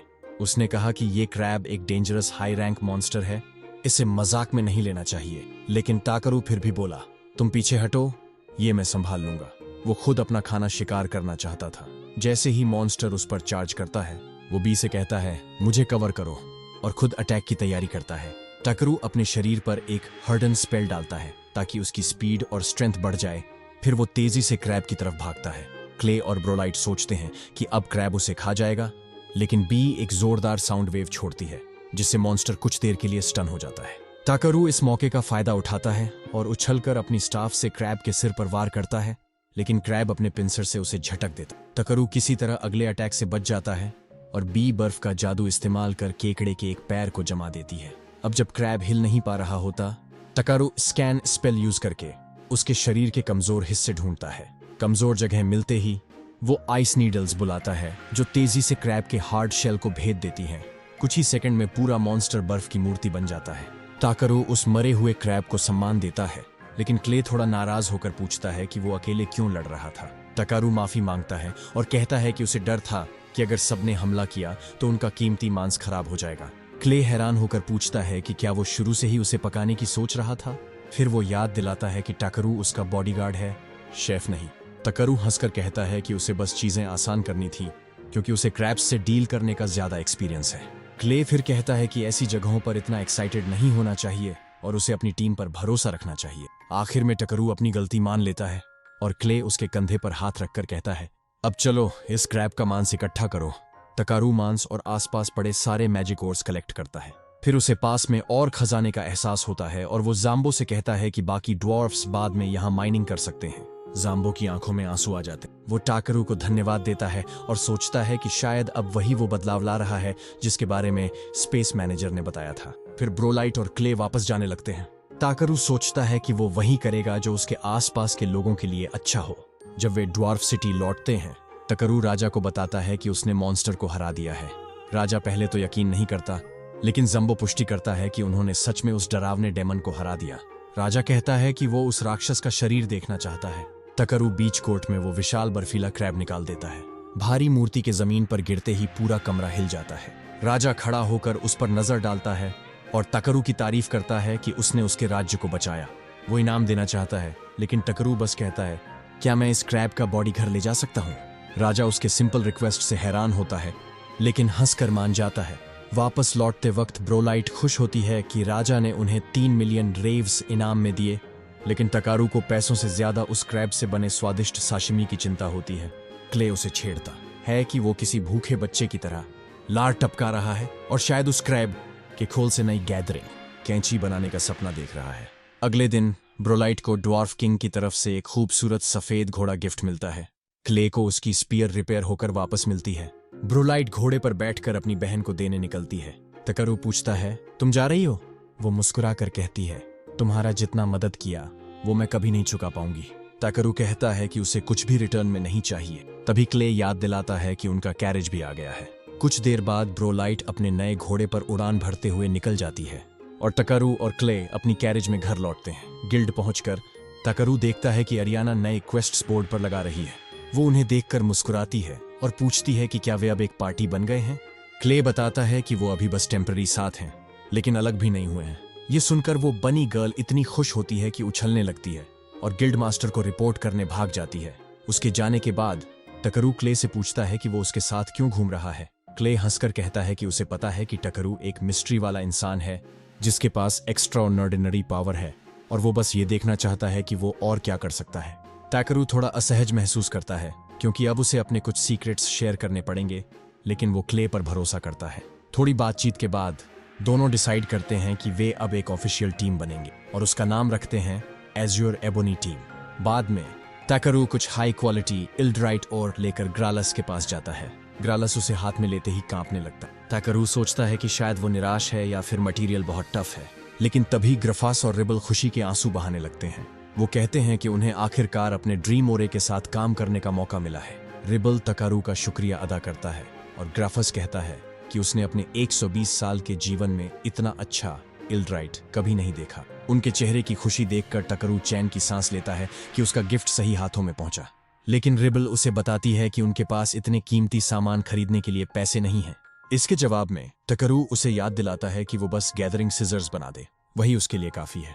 लेकिन वो ये भी कहता है कि पहले उन्हें आने वाली कंपटीशन के लिए अपनी तलवार बनाने पर ध्यान देना चाहिए। 1 महीने बाद गिल्ड मास्टर वेड टकारू को बताता है कि किसी ने उसे बुलाने के लिए एक चिट्ठी भेजी है। जब टकारू वो चिट्ठी लेता है तो क्ले नोटिस करता है कि वो लुकुबाच नाम के नोबल परिवार से आई है, वही परिवार जिससे बेलकेन के सिटी लॉर्ड आते हैं। क्ले समझाता है कि वो सिटी लॉर्ड असल में पूरे लुसुबच टेरिटरी के मालिक हैं, जिसमें बेलका सिटी भी आती है। ये जानकर कि उस टेरिटरी का लॉर्ड बहुत ऊंचे दर्जे का आदमी है, टकरू सोचता है कि उसके साथ डील करना झंझट वाला होगा। इसलिए वो वेड से कहता है कि कल उसे पेट दर्द रहेगा तो वो उस लॉर्ड से नहीं मिल पाएगा। लेकिन वेड हंसते हुए कहता है कि लॉर्ड बेलमिनेंट बहुत चिल आदमी है, परेशान होने की जरूरत नहीं। आखिरकार टकरू चिट्ठी खोलता है और पता चलता है कि बेलमिनेंट ने क्ले की टीम को अपने मैंशन पर बुलाया है ताकि वो उन्हें स्टाफ प्लेन्स की लड़ाई में उनकी परफॉर्मेंस के लिए रिवॉर्ड दे सके। क्ले को हैरानी होती है कि निमंत्रण उसके नाम से आया है, लेकिन टकारू को शक होता है कि असली मकसद उससे मिलने का है। क्ले भी मानता है कि शायद सिटी लॉर्ड बी उस छोटे ड्रैगन को देखना चाहता है। ये सुनते ही टकरू बी को लेकर बहुत प्रोटेक्टिव हो जाता है, लेकिन वेड उसे समझाता है कि लॉर्ड उसे चुराने नहीं आएगा। क्ले भी कहता है कि अगर लॉर्ड ने कुछ गलत किया तो वो बेलका छोड़ देगा। आखिर टकरू तय करता है कि वो क्ले के साथ जाकर लॉर्ड से मिलेगा। थोड़ी देर बाद वो दोनों एक शानदार कैरेज में बैठकर मैंशन की ओर निकलते हैं। जैसे ही कैरेज सिटी से गुजरती है, सब लोग उसे हैरानी से देखते हैं। टकारू को समझ नहीं आता कि सब इतने इम्प्रेस्ड क्यों हैं, तो क्ले बताता है कि किसी हाई रैंकिंग नोबल को देखना बहुत कम लोगों के नसीब में होता है। वो ये भी कहता है कि अगर किसी को सिटी लॉर्ड का सपोर्ट मिल जाए तो वो चाहे कितना भी कमजोर क्यों ना हो, उसका स्टेटस और पावर दोनों बढ़ जाते हैं। थोड़ी देर बाद कैरेज मैंशन पहुंचती है। टकरू जब खिड़की से बाहर देखता है तो वो हैरान रह जाता है। सामने एक इतना शानदार कासल होता है जितना उसने कभी सोचा भी नहीं था। जैसे ही वो लोग कैरेज से उतरते हैं, एक बटलर जिसका नाम रेमंड है उनका स्वागत करता है। रेमंड उन्हें घर के अंदर ले जाता है और एंट्रांस पर लाइन में खड़ी मेड्स मेहमानों को ग्रीट करती हैं। चलते चलते अचानक एक छोटी लड़की भागते हुए टकरू के पास आती है। वो बी को देखती है और कहती है कि वो थोड़ा अजीब दिखता है, फिर तुरंत टकरू से कहती है कि वो उसे दे दे। टकरू के मना करते ही वो हैरान हो जाती है। वो कहती है कि ड्रैगन्स बहुत नोबल क्रीचर्स हैं, इसलिए उसे, जो खुद नोबल है, उन्हें मिलना चाहिए। क्ले तुरंत पहचान लेता है कि वो लड़की टूस है। टकरू तुरंत उसे स्कैन करता है और पता चलता है कि वो सिटी लॉर्ड की बेटी है। अब उसे समझ नहीं आता कि इस जिद्दी बच्ची से कैसे निपटे, तो वो घुटनों पर बैठ जाता है, जिससे टूस चौंक जाती है। फिर वो पूछता है कि उसे क्यों लगा कि वो ड्रैगन उसे दे देगा। टूस बताती है कि किसी बर्नार्ड नाम के आदमी ने उसे बी के बारे में बताया था और तब से वो उसे चाहने लगी। टकरू पूछता है कि बर्नार्ड कौन है, तो वो कहती है कि बर्नार्ड ने उसे सलाह दी थी कि अगर वो बी चाहती है तो जिद करनी होगी। टकरू कहता है कि बी उसके परिवार का हिस्सा है, इसलिए वो उसे किसी को नहीं दे सकता। टूस बी का नाम पुकारती है और बी बड़े शालीन तरीके से उसे जवाब देता है। ये देखकर टूस हैरान रह जाती है। टकरू बताता है कि बी इंसानों की भाषा अच्छी तरह समझ सकता है। अब टूस को शर्मिंदगी होती है कि उसने टकरू और बी के बारे में इतने बुरे शब्द कहे। वो माफी मांगती है और बी कहता है कि उसे माफ किया। फिर टकरू उससे पूछता है कि वो ड्रैगन चाहती क्यों थी। टूस की आंखों में आंसू आ जाते हैं। वो कहती है कि उसे अपनी माँ के लिए ड्रैगन चाहिए था। इससे पहले कि वो कुछ और कहे, लॉर्ड बेलमिनेंट खुद वहां आ जाते हैं। टकरू जब उन्हें देखता है तो हैरान रह जाता है। इतने हैंडसम और जवान आदमी को देखकर यकीन नहीं होता कि वो एक टीनेज लड़की के पिता हैं। बेलमिनेंट टकरू के पास आते हैं, मुस्कुराते हुए अपना नाम बताते हैं और हाथ मिलाते हैं। फिर वो टकरू और क्ले को एक प्राइवेट रूम में लेकर जाते हैं बातचीत के लिए। वो अपनी बेटी के बुरे व्यवहार के लिए माफी मांगते हैं, लेकिन टकरू मुस्कुराते हुए कहता है कि उसे कोई बुरा नहीं लगा। क्ले उससे पूछता है कि उसने उन्हें क्यों बुलाया है, तो बेलमिनेंट बताता है कि उसे उनकी मदद चाहिए। ये सुनकर क्ले चौंक जाता है और सोचता है कि क्या ये उसकी पत्नी के बारे में है। बेलमिनेंट सिर हिलाता है और क्ले टकारू को बताता है कि उसकी पत्नी मिलिशिया पिछले 6 महीनों से बीमार है और बिस्तर पर ही पड़ी है। बेलमिनेंट समझाता है कि उसने सुना था कि टकरू ने शहर के गरीब इलाके में एक ऐसे व्यक्ति को ठीक किया था जिसकी बीमारी लाइलाज थी, इसलिए उसने उसे मदद के लिए बुलाया है।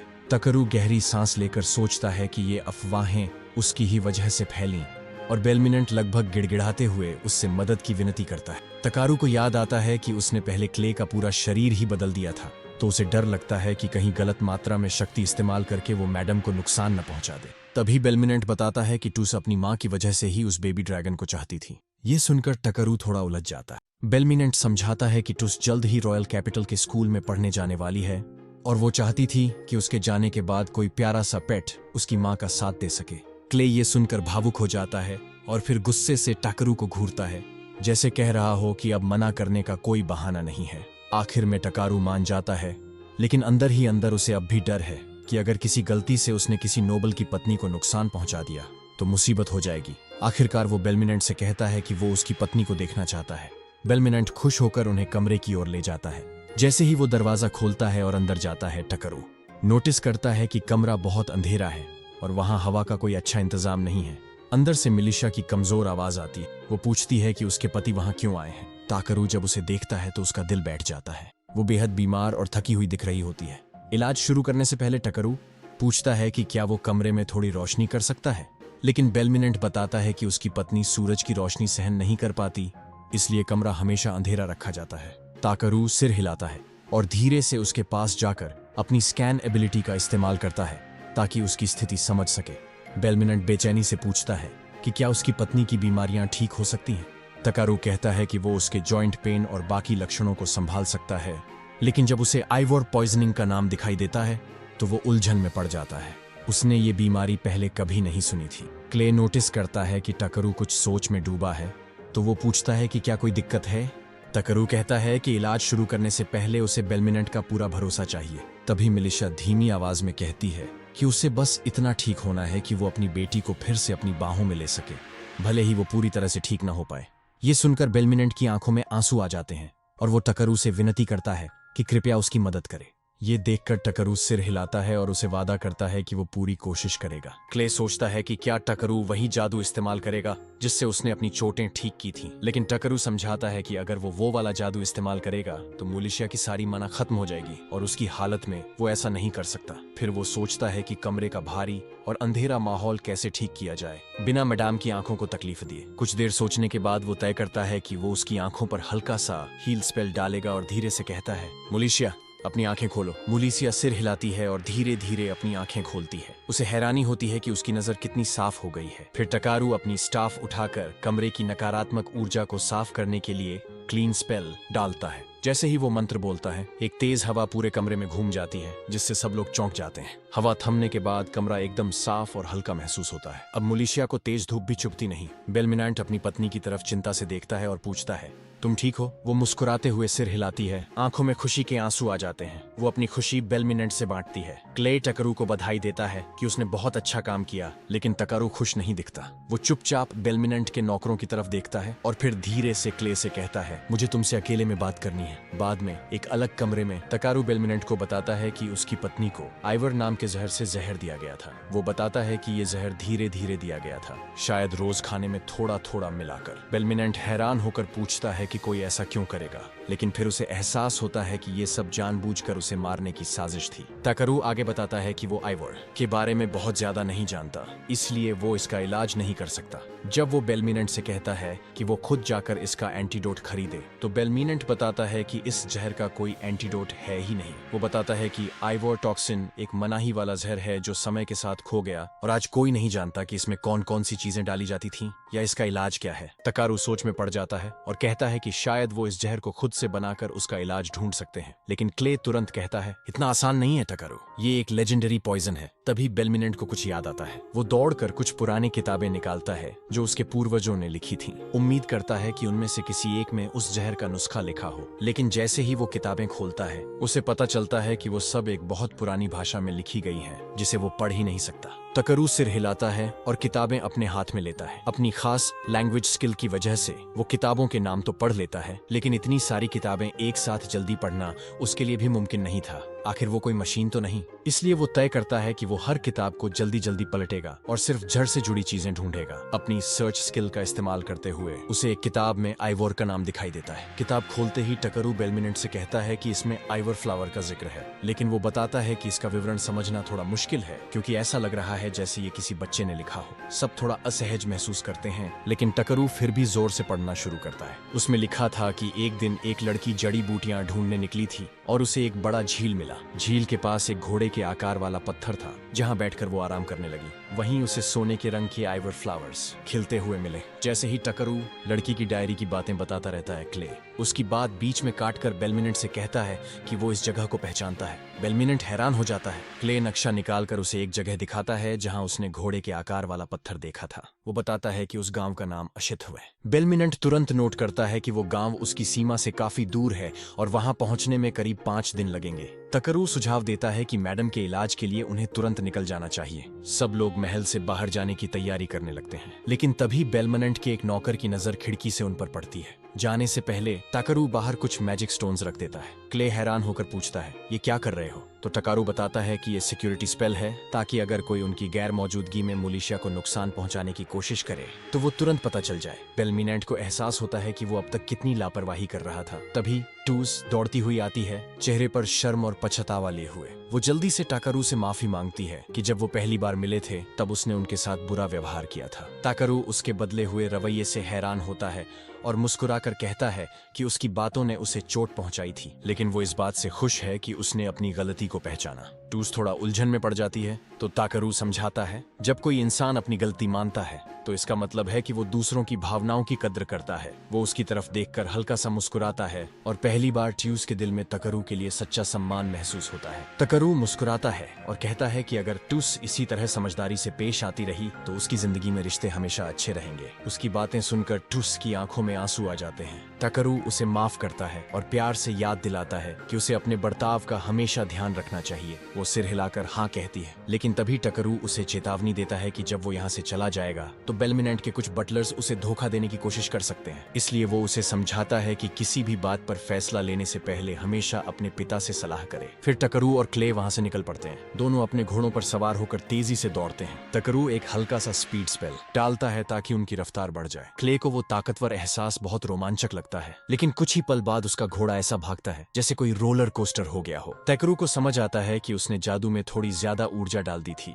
लेकिन अब बहुत देर हो चुकी थी क्योंकि उसका अपना घोड़ा भी बिजली की तरह भागने लगता है। काफी देर तक दौड़ने के बाद आखिरकार वो गांव पहुंचते हैं। टकरू चारों तरफ देखता है और सोचता है कि इतनी बंजर जमीन में लोग आखिर कैसे रह रहे हैं। क्ले बताता है कि ये जगह पहले बहुत खूबसूरत और समृद्ध थी। रास्ते में चलते हुए टकरू सोचता है कि क्या यहाँ का झील भी सूख गया होगा, लेकिन क्ले कहता है कि इतना बड़ा झील इतनी आसानी से तो नहीं सूख सकता। कुछ देर बाद वो झील तक पहुंच जाते हैं। पास जाकर टकरू स्कैन स्पेल का इस्तेमाल करता है और कुछ अजीब महसूस करता है। वो क्ले से कहता है कि उसे शक है कि ये सूखा किसी ने जानबूझकर पैदा किया है। तभी कुछ गांव वाले वहां आ जाते हैं और उन्हें देखकर डर जाते हैं। उनकी घबराहट देखकर टकरू बहुत विनम्रता से अपना और क्ले का परिचय देता है और बताता है कि वो सिर्फ एक रेयर मटेरियल की तलाश में आए हैं। लेकिन एडवेंचरर्स सुनकर गांव वाले शक में पड़ जाते हैं। तब क्ले अपना एडवेंचरर्स ब्रेसलेट दिखाता है। ये देखकर सब समझ जाते हैं कि वो एक ताकतवर ए रैंक्ड पार्टी है। डर के मारे गांव वाले झुक जाते हैं और उनमें से एक तो थकान से बेहोश हो जाता है। टकरू तुरंत उसे पकड़ लेता है और समझ जाता है कि ये लोग भूखे हैं। वो उनसे पूछता है कि यहाँ क्या हो रहा है। गांव के अंदर पहुंचने पर गांव के चीफ उन्हें बताता है कि 10 महीने पहले उनका झील अचानक रंग बदलने लगा था। उसके बाद झील की सारी मछलियां मर गईं और कुएं का पानी भी पीने लायक नहीं रहा। उसी समय एक रहस्यमय व्यापारी इंगश आया जिसने गांव को पानी देने का वादा किया,